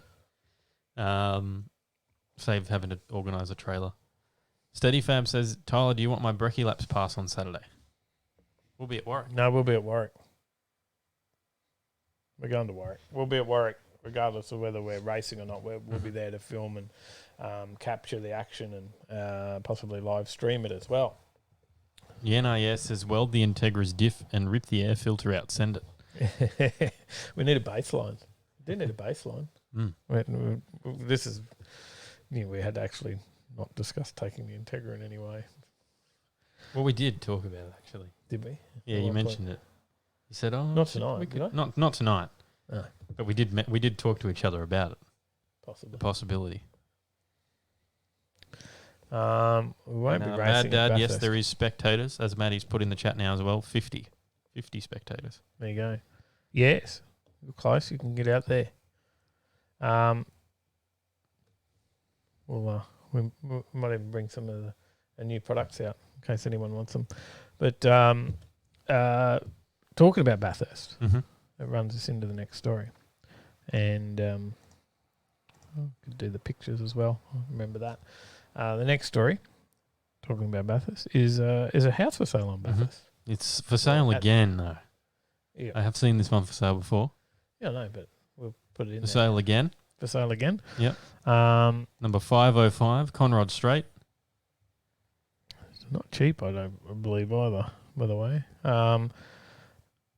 It sold for $2.7 million, I think, last time in 2017. Now, I don't know if it's in the story here, but I heard that it's 3.5. There you go. It is in the story. If you want to buy the property, expressions of interest are now open. A price guide of $3.15 million to $3.5 million. This is a 6-bedroom, 2.5 bath, renovated primary residence, a freestanding 1-bedroom cottage, private workshop, and a purpose-built entertaining man cave. Plus approval for the new buildings. That is at 505 Conrod Straight. So it is on the straight. Brad says fair point. Might have to do a Mirage versus you on the way out. Droid Mirage, that is. Steady Fab says all good. I got a kid due, and the missus reckons she wants me in a close radius to home. There you go. We can take the Crusader out for you. 50 races. There must be more than Maddie says 50 races, so I'm guessing more than 50 spectators then.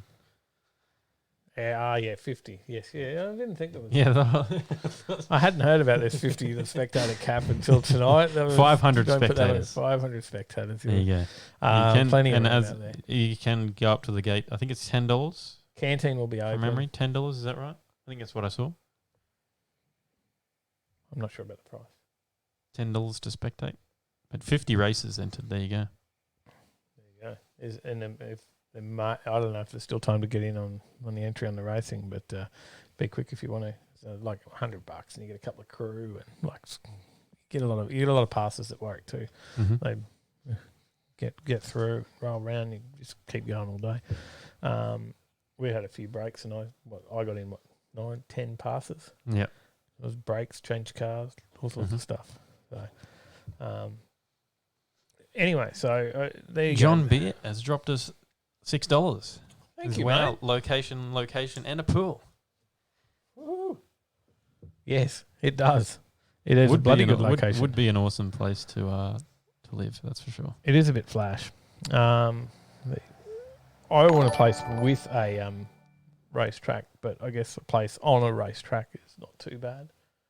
Well, don't be fooled. It's on a public road for most of the year. Yeah, that's true. That's true. So anyway, there you go. That's there's the rest of the stories on Wheels or Which Car. You can have a look at it there if you want to check that G'day, out. If you're Fex. in the market. Fex Death, how you going? G'day, Fex. Hi guys, how are you tonight? I finally made it in time. It is. Okay. We are good. Yeah, but I guess it's a bit different for everybody now, timing wise, right? Yeah. Because we're, I don't know what's the time here, 8:30 for us, but it's 9:30 down for our Southerners and stuff now. So, yeah, daylight saving. Steady Fam says I'd enter the test and tune, but have no tyres from the last test and tune since I was trying to put on a smoke show for the Overtaking boys. Yes. We still have that footage. It's still there. Yeah. It's coming eventually. We just wanted to push Kenda out. So Yeah, I we'll maybe throw it out there now while there's other people in this conversation as well, Tyler. Mm-hmm. I reckon because you've got a lot of footage from like Kenda, there's other footage from different drag events, right, that may not be in a highlights video. Like there must be a lot of footage that didn't make a video for Kenda. Yeah. There was a lot of races, right? Yes. And I don't think there's too many that didn't get captured throughout. Yeah, we were there for most of the day, like on the side of the track. So Yeah. like, I think on the Saturday, Brad was there the whole day on the side of the track. Yeah, so you could do like a little video, of one car and all their passes Yeah. for that one car for that weekend. Mhm. And yes, it might, it's not going to be a big video, just a little race. Mhm. But I thought, that wouldn't be much to edit either, would it, right? Probably not. Like a little bit of time to go through and sort footage. Yeah. But if we went through and sorted it, and it can help with that, sort the footage out into the cars, then you could just drop out the videos. Once you've got it sorted, it's going to be a lot easier, right? Yeah.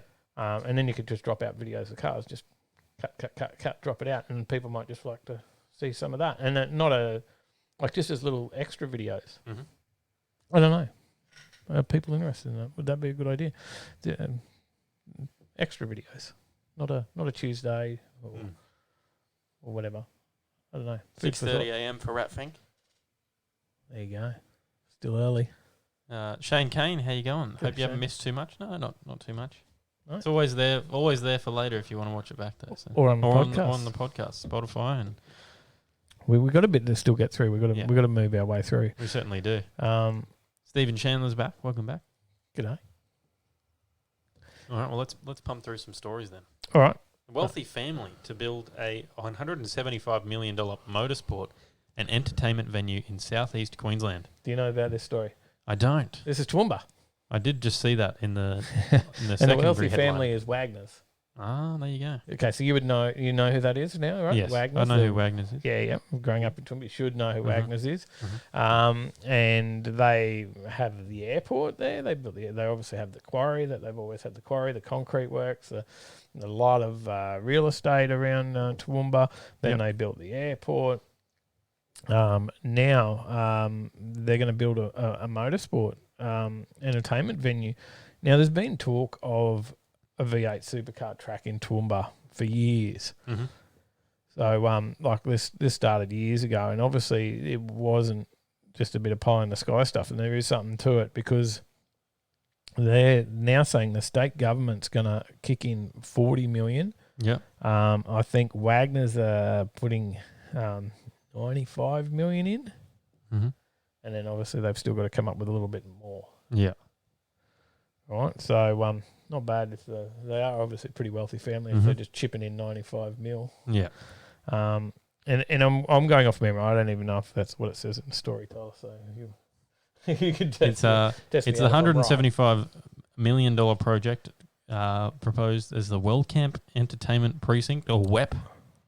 It's going to incorporate motorsport, driver training, and a 40,000-person performing arts venue.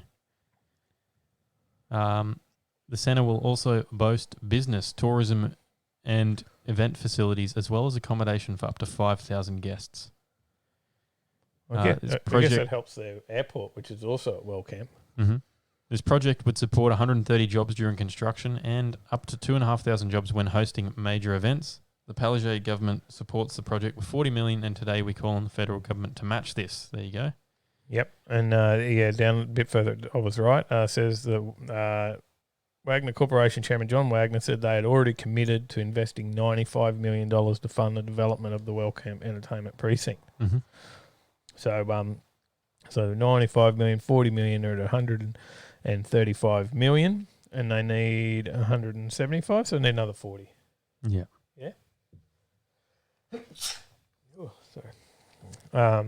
So there you go. They need another 40 mil out of the federal government. Well, we don't know how much they got these days. Just spent a no idea. bucket load elsewhere, but they are spending on infrastructure, so hopefully that's a good thing. Fex Death says there needs to be more car-friendly places to go, even if it's in Toowoomba. Yeah, look, I think it's good. It's good. It's not a bad spot in Toowoomba, so it's a good little town. Brilliant this time of year. Matty Crick says, do an Overtaking Lane meetup. I drove to Queensland for that. We've got the Overtaking Lane Cars and Coffee coming up in November. Yep. 20. But then there is more plans in the works to do some bigger events. Definitely. For the Overtaking Lane community.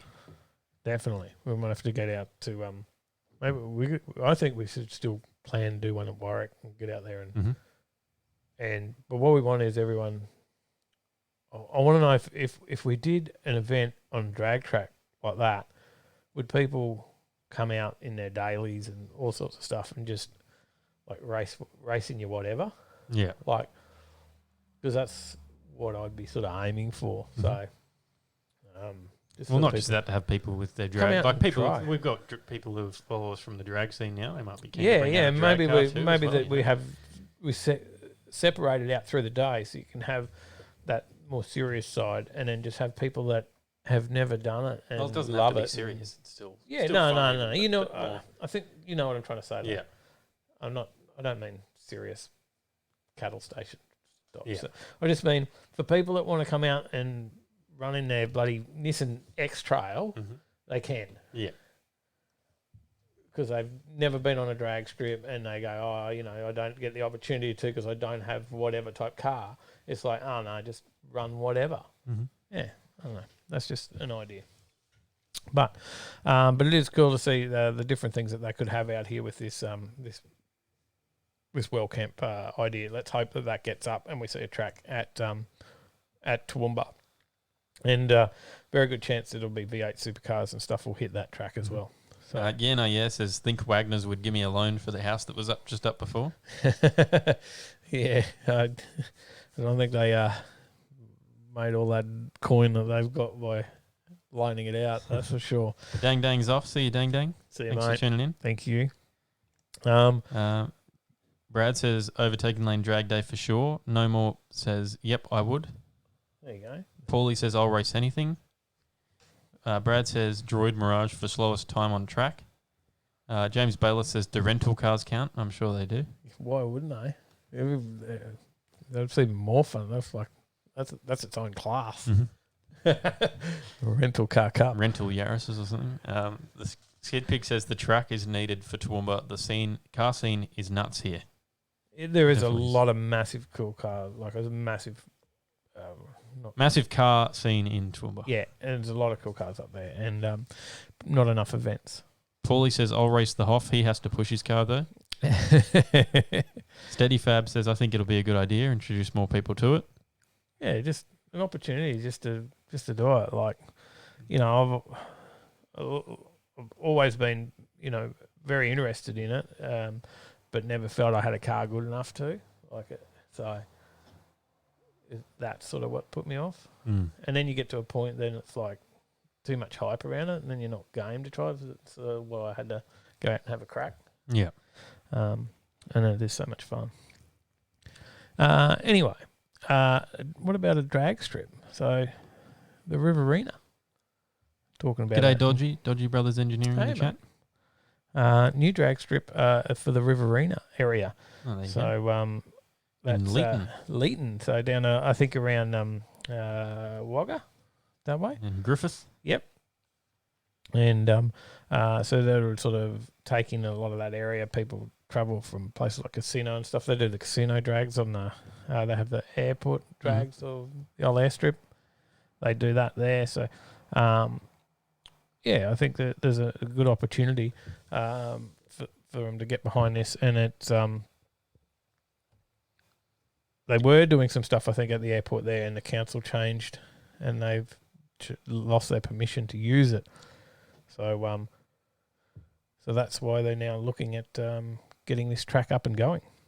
So let's hope we see another new drag strip as well. That's a lot, right? We're seeing. Yeah, it's good to see. More places for people to go and enjoy their cars in a fun, safe environment where it's legal. That's what we need. So, hopefully we see Roma start back up again. Stanthorpe's been doing some events. Warwick, people are realising it's not that far, so people are getting out to Warwick and supporting that. And now they've got spectators back again, which is cool. Hopefully Roma will start back up again. Then you've got. Do you want to say Warwick again? Because you said Roma before Warwick. Yeah. So Roma and then Warwick, and how about Roma? And Warwick? Benaraby, Palmyra, Roma? and Warwick. Benaraby, Palmyra, Willowbank, of course. Roma, Rockhampton. You're going to add an extra one every time. You got to start repeating. Yeah. Rockhampton. Going to be a new track there. Then, another whole other story here about this one. Dodgy Brothers says, is Toowoomba getting a drag strip? They're getting a motorsport precinct. Bit of an entertainment precinct as well. So yes, it doesn't. Paulie says, I'm calling you out now, Dave. We can have a beard class of drag racing, beards only. I like it. Yeah, I can't quite And see. Gary Dundas says, Sorry for that, we're Chris definitely Spangler. coming along to that day. Excellent. Number 7 on the Toowoomba map, Tyler. That looks like a drag strip. That could be the airport. Maybe they'll do airport drags. Maybe that's the. Is that the runway at the airport? Is it? I don't know. The picture can't make it big enough to see and read it properly, but we'll do some more research and find out. Paulie says, until they build another drag track, I'll continue to street racing protests. Fair enough. We get another follow-up. Spark Plugs Dono Time donated $50. Better late than never. Thank you, guys. Beck and Brad. Thanks, guys. Big donation. That's Mad awesome. Dad says, I'll need some of Dave's beard oil to make my car slick on the strip. That'd be an expensive way to do it, but I wonder. Yes. So Earthworks, I think, have begun on the Townsville site. So there's a bit happening there. They've been allocated $10 million in funding from the Queensland State Government. Yep. As well as a drag strip, it's going to have a circuit, an off-road area, kart track, speedway, and a jet boat lake in Townsville. There we go. I'll drop the link in Discord, Johnny, For the Toowoomba story. Yep. So another excellent thing here. So Townsville is going to be a full quarter mile as well, I believe. So I think Rocky's an eighth, but Townsville will be a quarter, which gives an opportunity for the 400 Thunder series to head up to Townsville. So that could be pretty cool. We'll see where it ends up, but another track, and that's a bit of it there. Maddie says Warwick will be back into full swing 2021 with the bracket series, test and tune, Junga Bunga no prep, 6 banger nats, V-dub nats, and a drag fest, plus the Overtaking Lane day. There you go. It's going to be massive, and I reckon we'll try and bring. I definitely want to get out to drag fest after having a chat to those guys last time we were out there. So, and I think we'll try and live feed all those events for them as well. Warwick's 100% going to be on the map. So, anyway, that's Townsville. So, state government's putting a bit of money into the motor scene, so that's cool. Hopefully, the federal government can kick in, but as I mentioned before, it's a little bit of a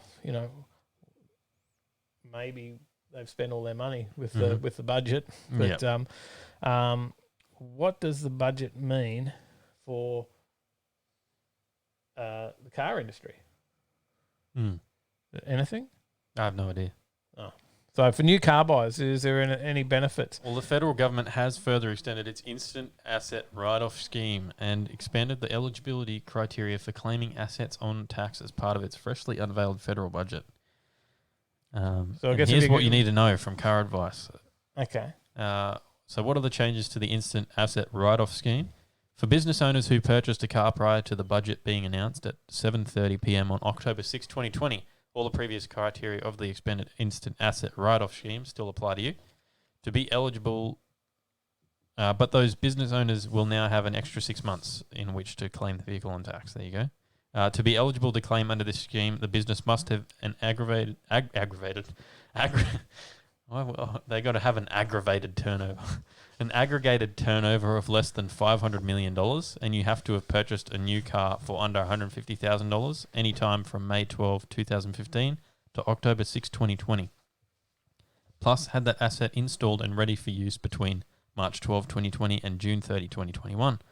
For many small businesses, the budget changes to the instant asset write-off scheme basically extend the existing measure until June 30, 2021, explaining Eleanor Casapidis, I have no idea how to pronounce that name, tax expert and tax policy advisor at CPA Australia.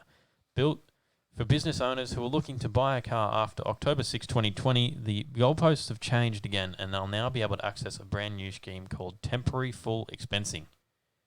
See you no more. Johnny Skidpig says, got it. It's right next to the airport. I know exactly where it is. Awesome. Good to hear. Scotty's All Aussie Adventures dropped us $10. Keep up the great work, fellas. Thank you, Scotty. Legend. Mal says, Overtaking Lane Car Show, drag races and smoker barbecue cooked by Dave.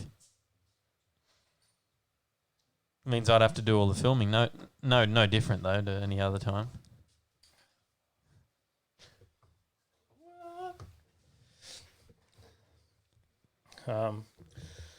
Now, temporary full expensing is essentially an updated version of the instant asset write-off scheme, available to a bigger pool of businesses, though, those with a turnover of up to $5 billion, and it completely removes the $150,000 cost limit on the individual asset. In terms of business owners buying cars, there's probably no immediate difference from the instant asset write-off scheme, and the main change is that more businesses can now access it. So I guess it's not, other than if you don't have a ABN, there's not much you can do, I guess. But even if you do, then you've got to be paying tax through that ABN to be able to get that. Like, just having an ABN is not enough. No. Like you can't write it off against zero, so you've got to be able to write it off against your tax. Yeah. So you've got to be paying. If you want to instantly write off a $50,000 car, you've got to be paying $50,000 worth of tax. Yeah. So, all right. There's the budget. Not much in it for Junga Bunga's off. See you, Matty. See you Saturday. Righto, got a roll putting this Turbo 400 in the Old Boys Street to run for Saturday. See you there. He certainly will. And as he said on the way out, definitely check out Junga Bunga Racing Channel. He's starting it up. Yes. A couple of episodes there now. Yep, it definitely is. And some footage from before the episode started. All right. Next story. Jimneys. Suzuki Jimneys. Mm-hmm. People love the Jimny. They do. The wait list is still 12 months. I remember like a year ago going to a dealership and talking to one of the guys there, and he's like, yeah, the wait for a Jimny is 12 months. Yeah. It's still 12 months. Mm-hmm. You will not get yourself a Jimny. They are still super popular. And that'd really suck going to buy a new car and go, all right, yeah, cool, I can go buy a new car. Now I've got to wait a year for it. Mm-hmm. Damn. Well, you've got to really want it at that point to put your money down and then wait a whole year for it. So definitely. It's but yeah, the Jimneys they're right up there. So They sold 1 in 4 or 25% of all Suzuki deliveries in Australia. Yep. In 2020. In September 2020, sorry. that's crazy. 325. But what it means is it's been so successful, there's speculation now that they're going to bring out a Ute. There you go. So, and a 4-door version. Pistol 85 says like a mini G-Wagon. Yeah, they do. They actually do one with a body kit that is a mini G-Wagon. Yeah. There's a G-Wagon body kit thing you can get from them.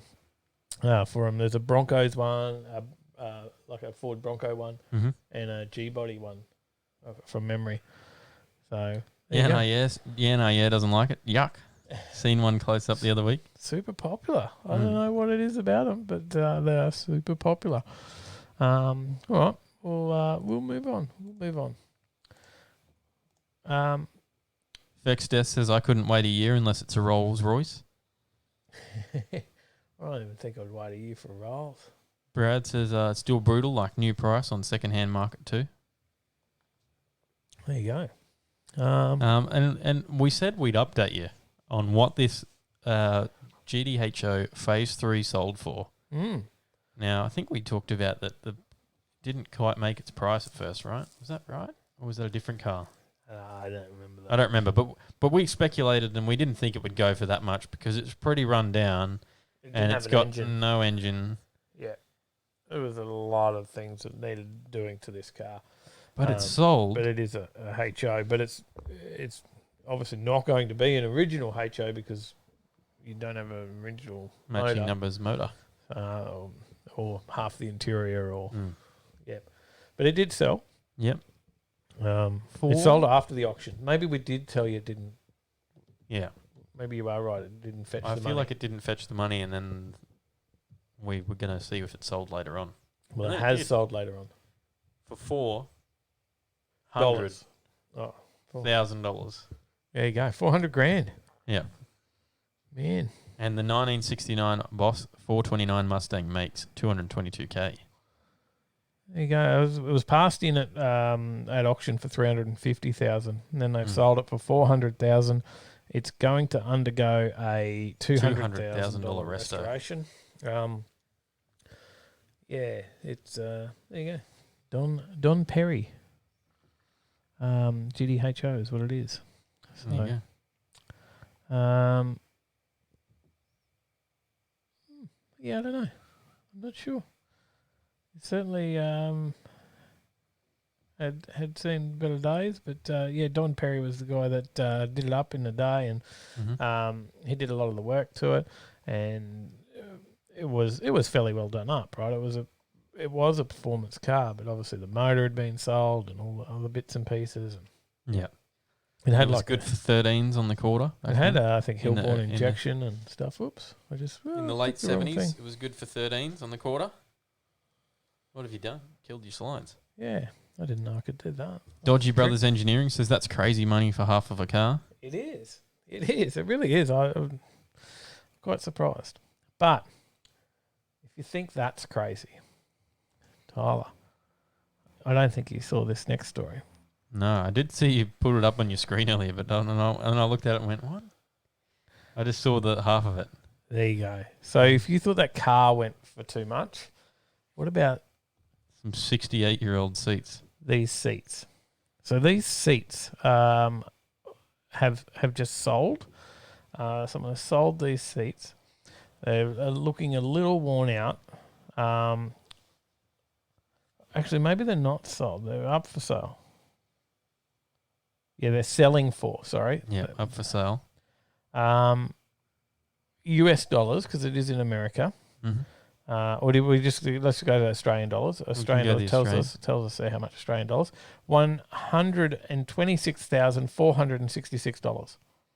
So $90,000 US for those seats. Thanks to their title, the first Corvette seats ever made. You don't want to grab a good, nice set of seats for the Skyline? You need some new bucket seats, mate. The seats were originally installed in a 1952 X52 Project Opel or Cougar, one of the first iterations of the Chevrolet Corvette as we know it today.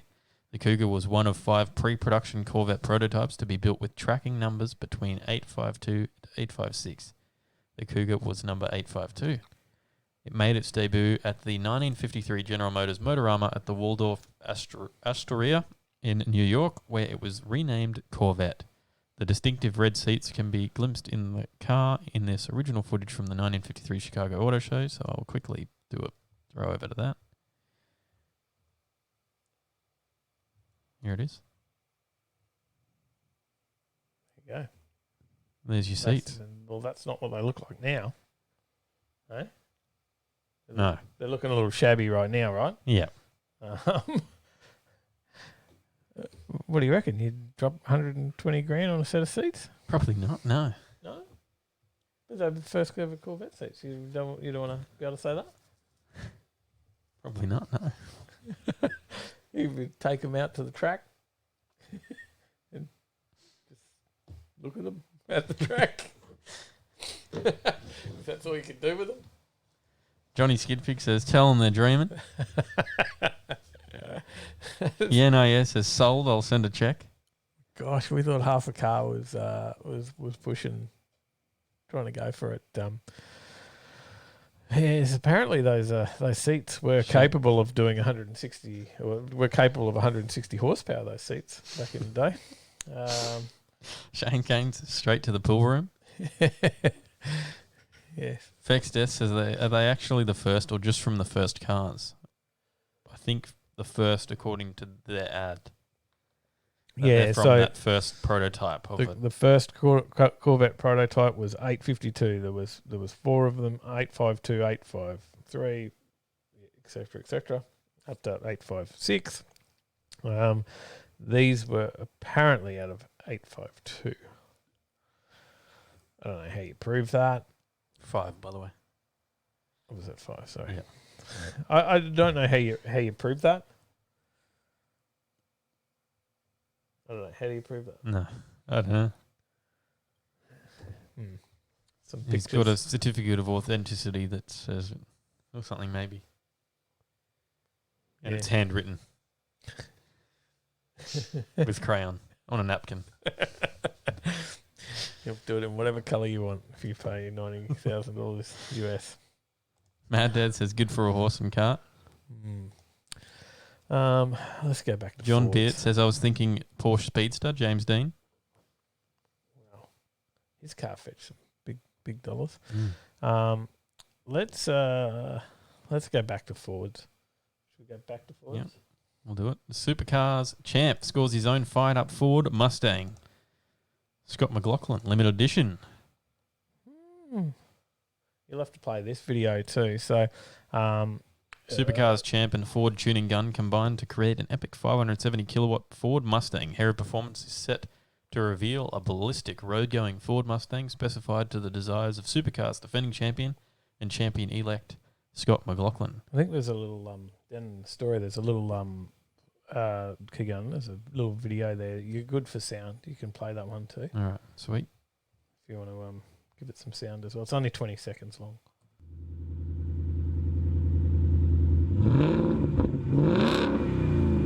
Needs sound.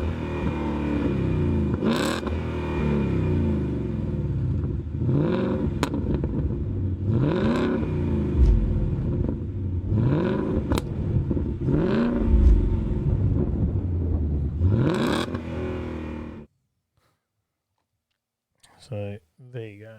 Mm-hmm. Sounds good. Mm. Limited edition Scott McLaughlin SM17 by Herod Performance. What do you think? You like it? Yeah, There's it's no specific info about it, but it's allegedly based on the 570 kilowatt supercharged Mustang with a new exterior design done for Scotty McLaughlin. It's not all about the looks though. Big cooling system put into it.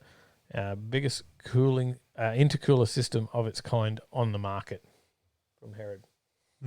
It will also be available via selected Ford dealerships. This is due to the fact that the car is approved by Ford Australia, though not actively involved in its development. And it's got a new 3-litre supercharger from Whipple. So massive supercharger. Gen 5, HP 3.0. Yep.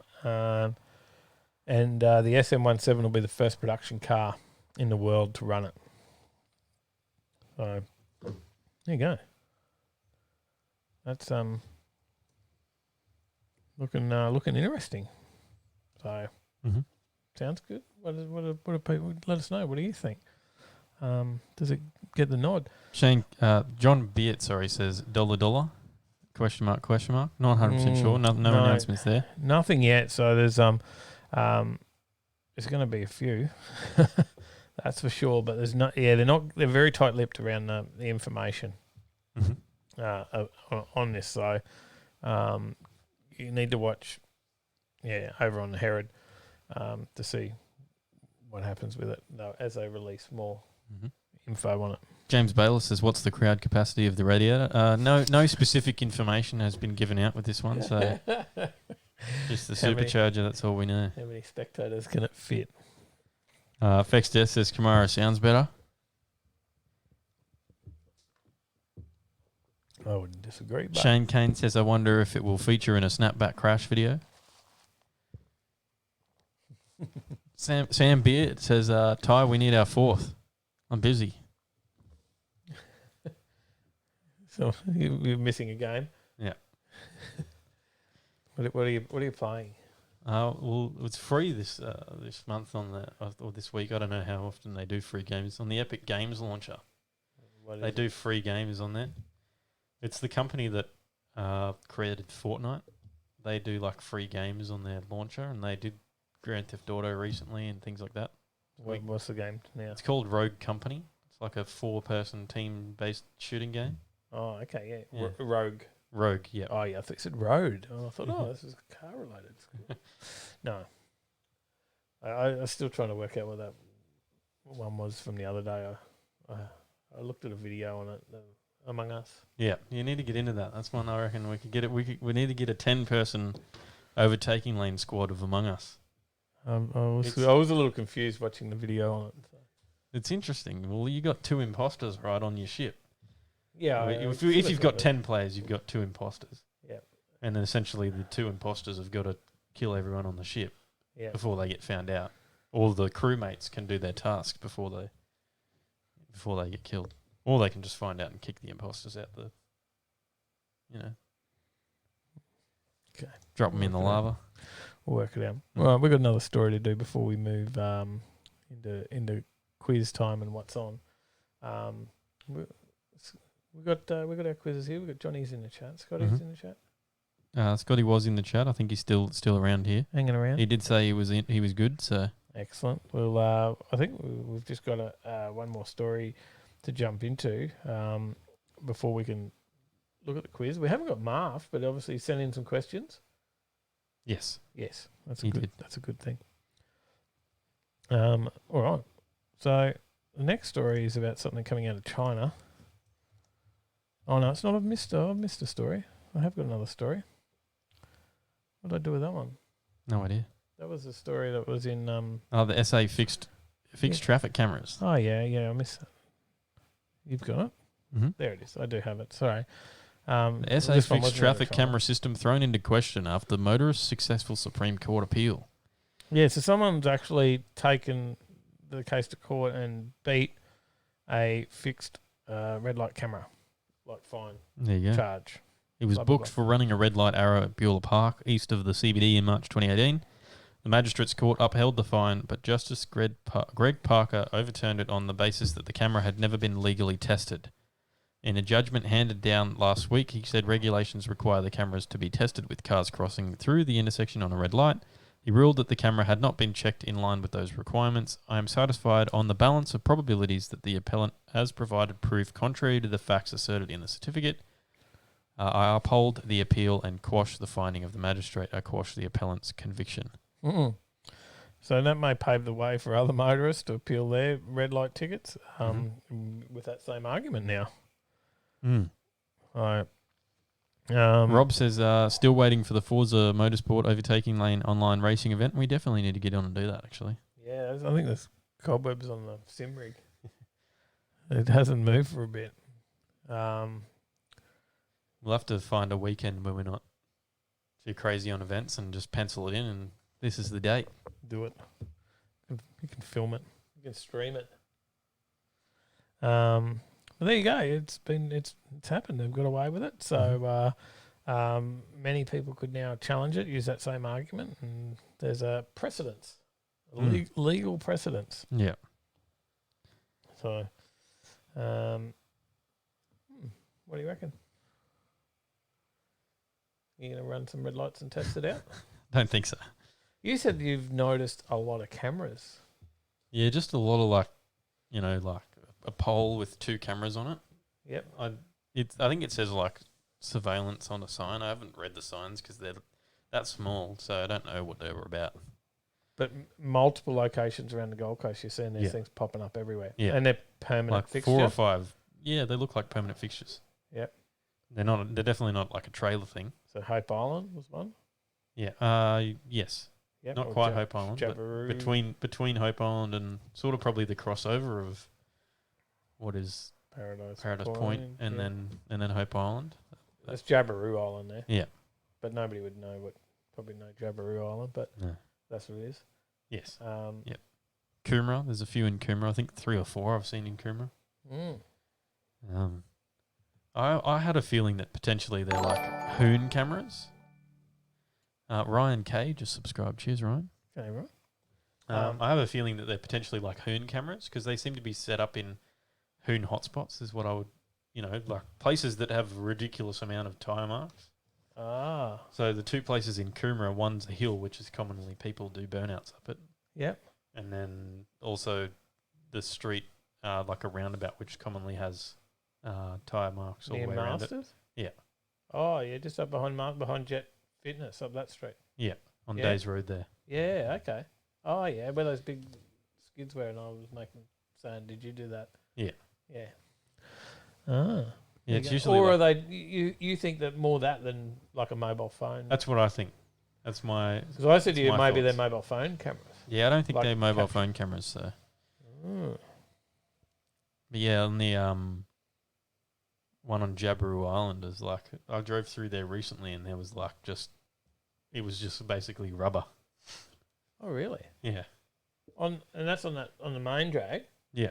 Oh, I haven't even noticed all the skids up there. Yeah, I drove through there recently and noticed that. And then like I drove through today and there was like, oh, there's a camera there. Ah. So I think the camera's fairly new. Okay. Mm. All right. Don't do skids there. Steady Fab says they started putting them in the industrial estates in most trouble areas. Rob says 2 of those camera things on Napa Road also. Okay, there you go. Marf is here as well. He said no one said you haven't got Marf. Oh, It's good to be in stealth mode some nights. Fair enough, mate. Worried about you. Paul, he says Hoon cameras on Mount Glorious in the towns. So you might be on the money, Tyler, Mm. with your thoughts on it. There you go. Mm. All right. Next Marf story. says been here the whole time, just had to parent and just have it in the background. Fair enough, mate. That's Fex says, you sure that wasn't in Mexico? Mexican cameras.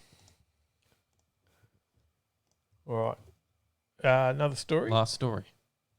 China. Back to the China. I mentioned Mhm. China. China launches a 1958 Corvette replica, and it's a plug-in hybrid. There you go.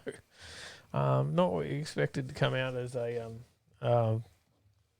new electric vehicle or hybrid vehicle. The Dolphin SS. It was unveiled earlier this week at the Beijing Motor Show and features a plug-in hybrid powertrain paired with a dual-clutch automatic transmission. Now, a 1.5 litre plug-in hybrid. Now, that sounds tame, right?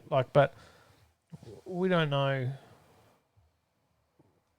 You know, you used to look thinking of a 1.5 litre petrol engine. Mm. A 1.5 litre petrol engine is your Mirage, right? Or is that Yeah. a 1.3? 1.5. That's a 1.5. So you think, oh, is that it? like, why would you put that in that Corvette or Dolphin? It's a turbocharged hybrid. But it's a turbocharged hybrid, which is a little bit different, and it does 0 to 100 in 4.9 seconds. That's pretty quick. So you're like, oh, only a 1.5 litre. So 4.9 seconds, 0 to 100. It obviously doesn't have a V8, but it's quicker than the original. That's for sure. Without the V8. The original, there you go, the original Corvette C1 took around 8 seconds There you go. to get from 0 to 100. You know, it's got a fuel consumption figure of 3 litres per 100 Ks. Damn. That's like 2.5 litres better than the Mirage. It's crazy. It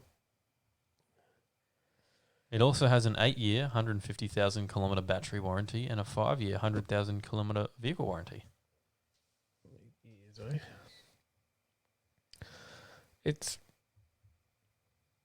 so does that mean after 8 years your battery's going to die? Like, you know, if someone sold you the car and they said, in 8 years your motor will be no good, would you be leaning away from that car? But that's the way we're heading with electric vehicles, right? That's your warranty. You can get it fixed as long as it doesn't die after the 8 years. Yeah, okay. That's like 8 years and 1 day. And pricing starts from $122,000. So it's cheaper than what a restored one will be. Yeah. There you go, Fex. $122,000, is that right? Yep. That's where pricing starts. 590,000 yen or $122,000 in Australian dollars. Dollary dues. John Beard says safety level 2 stars. Marf says possibly. Marf says you can get it from Alibaba, Wish, AliExpress, eBay. Wish. Yes. There you go. It's different. I don't know. It's different. What do you reckon? You keen? You get Interesting. Look, I don't have that kind of money, so probably no. No? Okay. All right. Well, it must be Quiz time. We've got Scotty S. G'day, Scotty. How you going? We got sound? We should do. Here. Something's there. I heard some noises from Scott. Yeah, I'm here. G'day. How you going? Get my, Yeah, good. Good. How's everything going down there? Yeah, good. Your part of the world. Yeah, good. Going well? Yeah. How are you finding the new times? It'd be 10, 15 for you now? Yeah, I'm feeling it. Ready for bed, It's, Neil? Yeah, it's getting a bit late, but it's all good. yeah. It makes it difficult for us because it would be hard for us to start earlier. We were struggling to get ready on time tonight. So, Don't worry, I was still out working at 7:30 anyway, so I wouldn't have been ready anyhow. Working at home? Yeah. Yeah, out in the shed. Making the most of daylight saving. Yeah, I guess the sun's still up for you. Yeah. Well, we got Johnny as well. We do. Yeah, I'm here. G'day, buddy. G'day. Carryover champion, Johnny. Yeah. So, your competitor Andy pulled out. He was too frightened. He was scared. And Andy pulled out. So we had to redraw. We had to redraw, and you got Scotty. So that toughened things up, didn't it? I'm gone. That toughened I things up. don't count on it, Johnny. It is late for him. He is tired. Oh, you never know which way it could go. And we've got new questions now. Questions coming from Marv. So Some of them are for me. Also, you put some in? Yeah, I did the video questions. I think I ended up with way more questions than I needed, so I just shuffled some around. There you go. Well, after what happened last week there, we need some extra tiebreaker questions. He's got a few in case. Awesome. All right. Well, Tyler, you got some. You can kick this off whenever you're ready. You can, build the hype up with your game show music and. Yep. Well, I'll turn it down a bit so I don't blow their ears off quickly. Wrong music. This one. Yeah, that wasn't very hype.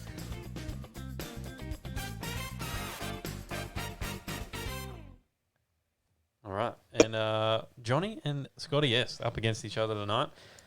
Johnny, your buzzer, please. Johnny. And Scotty? Scotty. There we go. I've got Perfect. got my score pad ready. JS versus SS. All right. Quiz time. Question number 1. Where was Kenda held 2 weeks ago? Johnny. I thought Johnny. Yeah, I think Johnny. I think the light lit up there first, Johnny.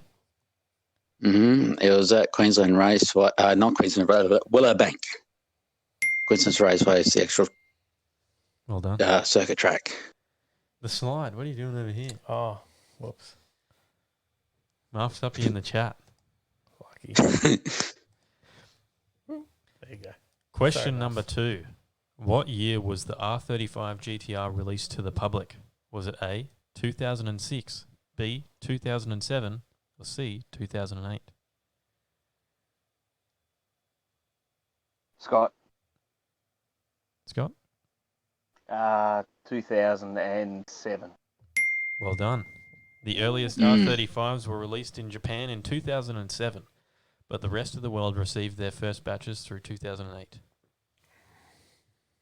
Question number 3. How many members of the Schumacher family have been signed to Formula One? Is it A, 1, B, 2, C, 3, or D, 4? Johnny. Johnny? Is it just Formula One only, or in the whole Formula Formula One? Formula One only. Oh, right. Okay. I think there's 2. It was Michael Schumacher and his younger brother. Correct. It was 2. And now in Formula 2, Michael's son is actually racing. I think it was Formula 2 or Formula 3. Formula 2. That's why I asked the question, yeah. Clarifying. Yeah. You did well. You did well. And it's the other Schumacher family. Not the The other Schumacher. The other Schumacher family. Mm-hmm. Question number 4. How much unleaded fuel is in E10? Scott. Scott? 90%. Correct. I missed half of that. Was what? How much unleaded fuel is in E10 was the question. Oh, right. Yep. Question number 5. True or false? Peter Brock started a Bathurst 1000 on pole position in a Ford. Scott. Scott? True. Correct. In 1989, Sierra. Peter Brock in the Ford Sierra qualified first in the top 10 shootout. There you go. I think Johnny Okay. here, he just didn't want to admit that Peter Brock was in a Ford. Is that He right? also raced a BMW too, but and possibly a Jag, did he as it well? was right after even this. Jag. Whoa, what happened there? That's Tyler just kicking stuff over. Trash in Taxi. the place. Question number 6. What cars were sold more of during the pandemic? Scott. Scott? The Toyota Hilux and Ford Ranger. Correct. Or Utes. I would have accepted Utes. Utes, yeah. He has stretched out 4-2. SS out in front. Question number 7. Now, this is, in my opinion, is probably the most difficult question in the whole lot. And it's mine. In this week's episode from Kenda, the first pass that we showed on the video from Steve Ham was what 8th mile time? Scott. Scott? Was a 389? No, not the first one. Not the first one shown on the video, but he did run a 3 out of 9. Trick question. Johnny, you want to have a stab? I didn't even get to watch it. You can have a guess. Well, by the sounds of it, like probably a 401. You were close. It was a 409. Oh, No points to that one. No points. No change in score. 4-2. All right. Question number 8.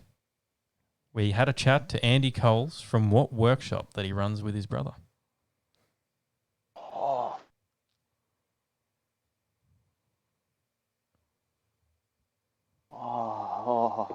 Scott. Scott? It is, I know their slogan, run your car, not your mouth. No, it escapes me. I'm going to kick myself. There was a clue there, Johnny, if you know the slogan. You got a guess, Johnny? run your car. I'm just trying to work out. It's not that 1782, is it? No. Spot on performance. Spot on, yeah. There we go. Points of begging. Question number 9. We then had a chat to Mitch, who recently changed the fluid of what? Scott. Scott? His transmission about 3 times. Correct. Question number 10. We then had a chat to Steve, who was racing what? Scott. Scott? A Gemini. Correct. There we go. That's question 10? Yep. He's run away with it. Johnny didn't know the video questions this week. Sorry, Johnny. Had nothing on the video questions there, did you, mate? You hadn't seen it yet, so... No, because of what's happened there in the last couple of weeks there, I'm still trying to sort out some of the stuff at Dad's and also trying to reorganise the garden shed so I can fit some of that stuff in there. Oh, true. Well, when you watch the video now, you'll be like, oh, that's what he asked. Yeah. I did see it up there, but I just haven't had the chance to watch it all. I did watch the Schumacher one, and that was about it. There you go. All good, mate. All good. Well done, though. I know you'll be back again to try and gain back the carryover champ spot. But Scott's back in the seat, mate. He's been there before. And we'll have to make sure that we don't make the show too late for you each week, Scott. Now, handicap me. There you go, guys. If you do want to get in and have a go, the quiz will be up. Tyler will be in there putting it up now, and in the giveaway channel on Discord. If you want to have a go, go in there and enter, and then you can take on Scott, who'll be tired with daylight savings by this time of the night each week. So there you go. Well done, guys. Thanks, Johnny. That's all right. And that's all on good fun. It is, mate. It is. We're not playing for sheep stations. No. Are we? So, not playing for 505 Conrod Straight. No, just a shirt, if that.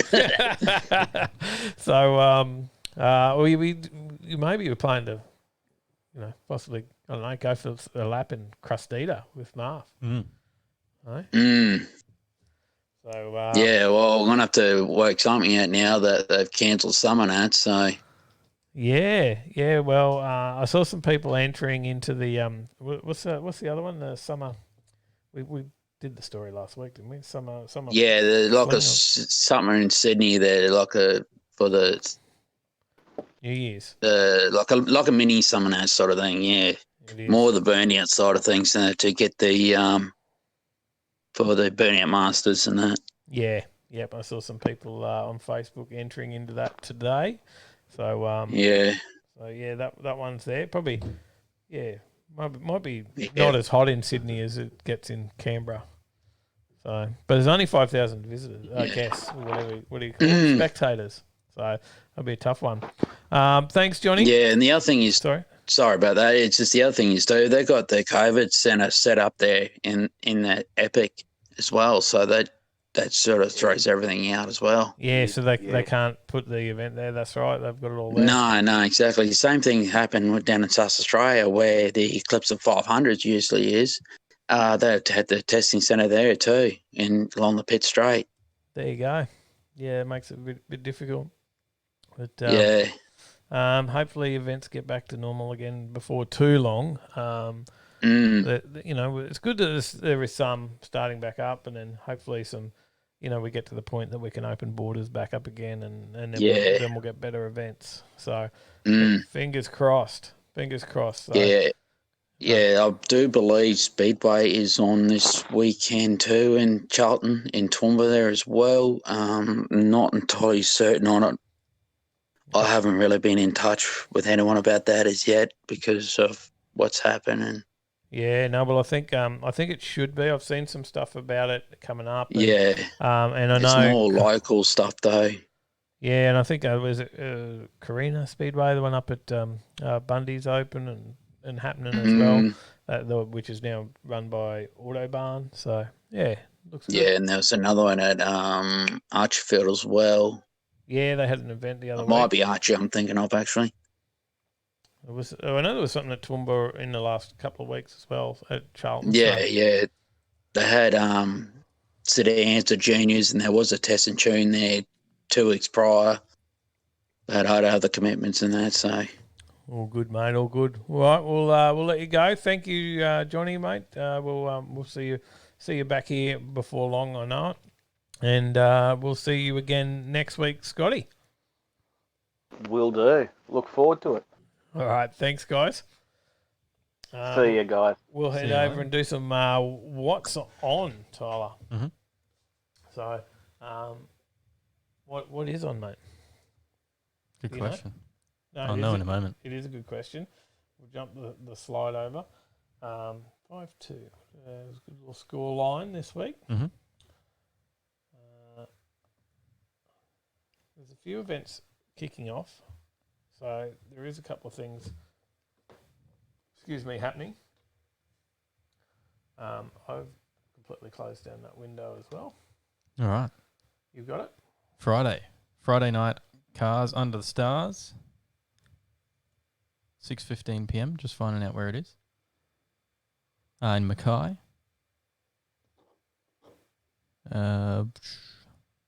Come down to the Woolworths car park in Oralee. Where's Oralee? I have no idea. I'm guessing Mackay because that's who the event. It's Mackay. Sorry, I've just jumped over you. Oralee's in Oralee. South Mackay. Oh, yeah. I got it. That's on the 9th. We've got Munchies as well. The Night Runner Return Meet and Cruise is on as well. Is that still on? I thought I saw that. Is it? I thought it was a different one. Thought I saw something get cancelled. Must be a different one. No, I seem to be making some posts 12 hours ago. Different one. Beanley Marketplace, 6:30 p.m. There you go. Gutler Pies. Around there somewhere. Yep. And then we jump into Saturday. Yeah. Downshift Circuit and Coffee. Return of Downshift. Just let it go. Knocked over. Yes. 6 a.m. till 8 a.m. There you go. Circuit and Coffee at Downshift. That'll be the brekkie laps at City Fab mentioned before. Yep. Another one that I only just saw this one today come up, and I would have jumped on that and been up there if I could. I'll do it after this, Marv, the wheel. Oh yeah. Marv Huff wheel. Yeah. Forget about that. We need a slide for it. Golby's have got an open day. Yeah. Golby's and Cal's Garage open day. Yarra Lane in Rockville. You're going to have a bit of stuff happening out there. There's some food vans, there's coffee, drinks. Head on out there with anything. Old school to Jap. Yep. No burnouts or anything. They won't put up with that. And, go check out Colby's. I think the Gold Coast Motor Museum opens up this weekend too. It opened last weekend. Opened last weekend, sorry. But that's open, so you can go down and check that out. There is a cruise on there, two there. Willowbank, obviously Warwick. Everyone should know Warwick's on. Yep. We'll just go back and The mention racing it again. is 10 a.m. Starts at 10 a.m. Gates open at 8 a.m. Spectators, up to 500 spectators there. $10, I believe it is. That's at Warwick. Yep. So Get out there. Morgan Park Raceway. Well, hopefully see you out there, Mad Dad, if you're still in the chat.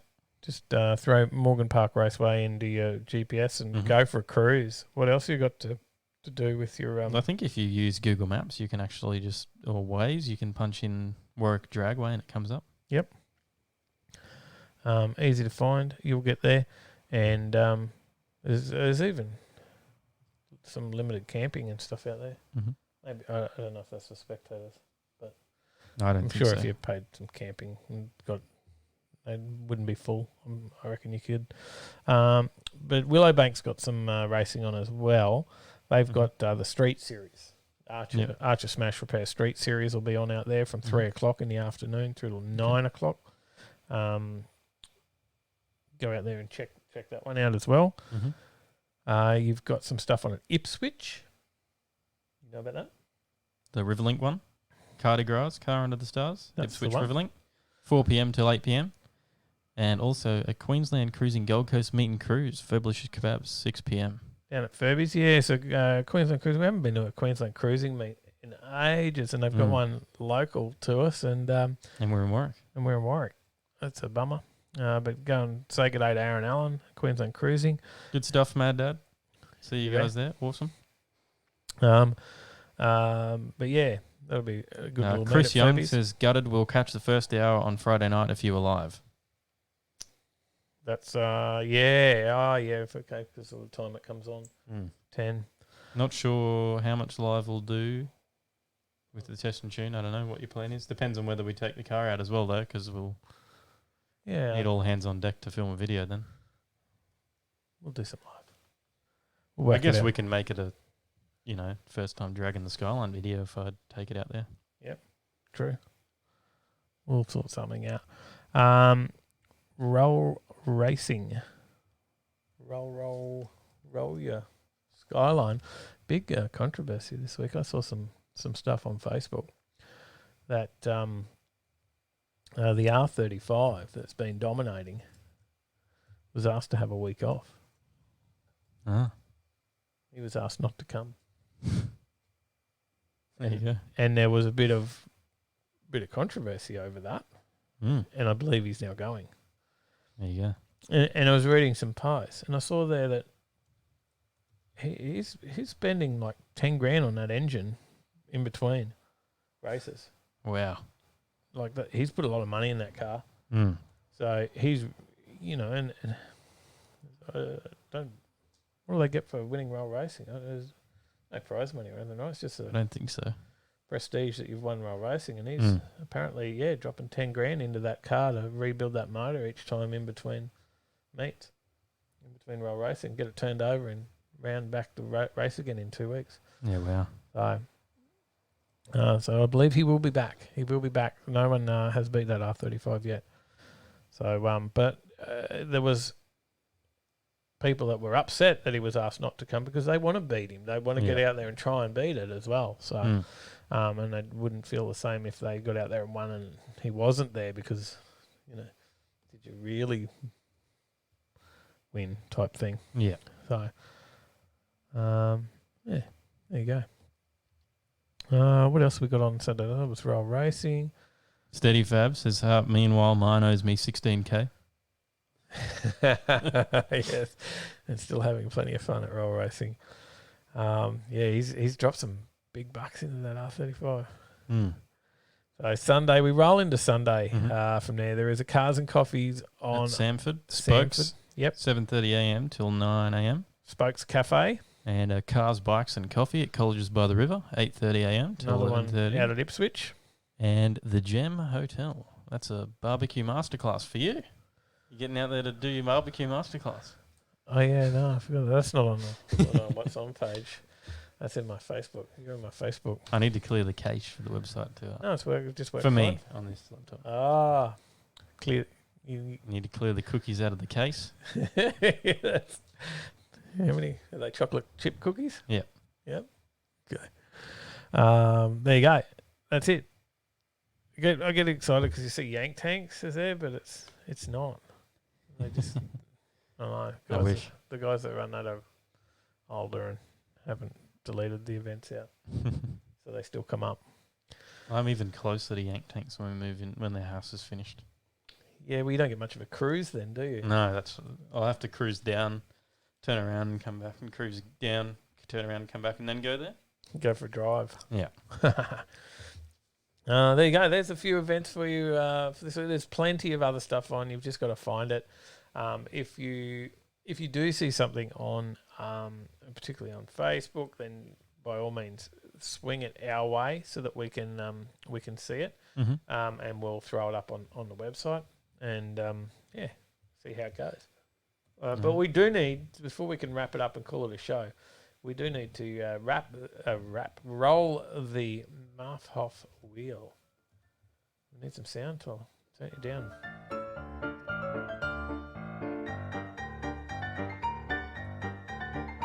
And Hoff's busy tuning tonight. So why he wasn't able to make the show. Marf has won. Marf has won. So was Hoff busy tuning or was he out the back building a manifold? I think he was tuning somehow. There you go, Marf. Well done. Well done. Congratulations. John Beard says, say no to cookies. Paulie says, new record for a GTR sold at auction in Japan. M-Spec in Millennium Jade R34 GTR has sold for 437,500 Aussie dollars. Yes. Was that something you talked about that? I think we have, yeah. Yeah. Did we talk about that while we were doing the live at Kenda? I think so. I can't Brad remember. might have chatted about that. Yeah. Steady Fabs to see you on Saturday, boys, as long as the baby doesn't come early. Sounds good. We'll be at Warwick. We will be. Mad Dad says, night, guys, have a great weekend. See you Marv there. says, yes, exclamation mark.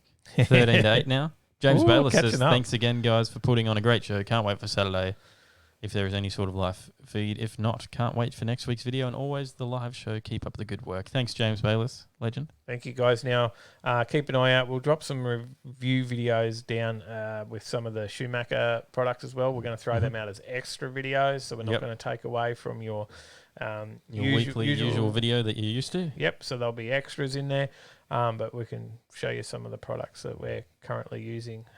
Definitely. Paulie's fairly sure it only sold this week, so maybe it was a different one that we talked about. There you go. But please get on the website and have a look at those new products on there. There is everything from, like I said before, $16 to $4,000. We definitely have the $16 ones in stock. We do have. We can get the others though. they are a order item. If that's a command. Maybe it's not. But yeah, check out the Schumacher stuff. But also, if you've bought anything from our website before, if you've used the binder products, if you've got a shirt or whatever it might be, something else that I've just started on the website is the ability to leave a review for our products, and that will help us as well. If you do go on there and leave a review, that will certainly help us along in, I don't know, search engine optimizing and things like that. Does it help, Tom? Yes. Reviews? Yeah. Yeah. So John Beards dropped us $10. Nice one. Enjoyed a lot. Thank you, Cheers. John. Thank you, John. Thank you, mate. Legend. Appreciate that. Thank you to all our donators.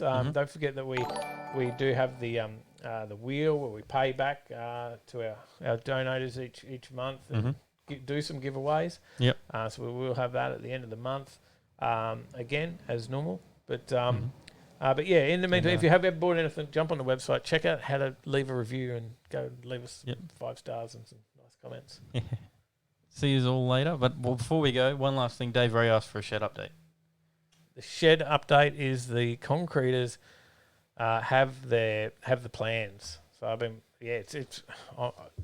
I've ripped up all the front yard, waiting for the concreters to come and do their bit. I've dug big holes to run some pipes for drainage, and I haven't filmed much of that. But the concreters should be here, I would imagine, next week. So I'm just waiting to hear back from them again. They said they've got the plans and they're keen to get out here.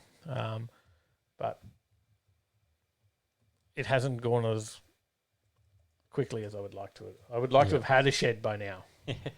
And it's I much don't. like my house. I'd like to have my house has been built by now, but they're only just getting started. There's a big pile of dirt on my land now, getting ready to be flattened out. So You're closer than me. The only bits that have happened here is me.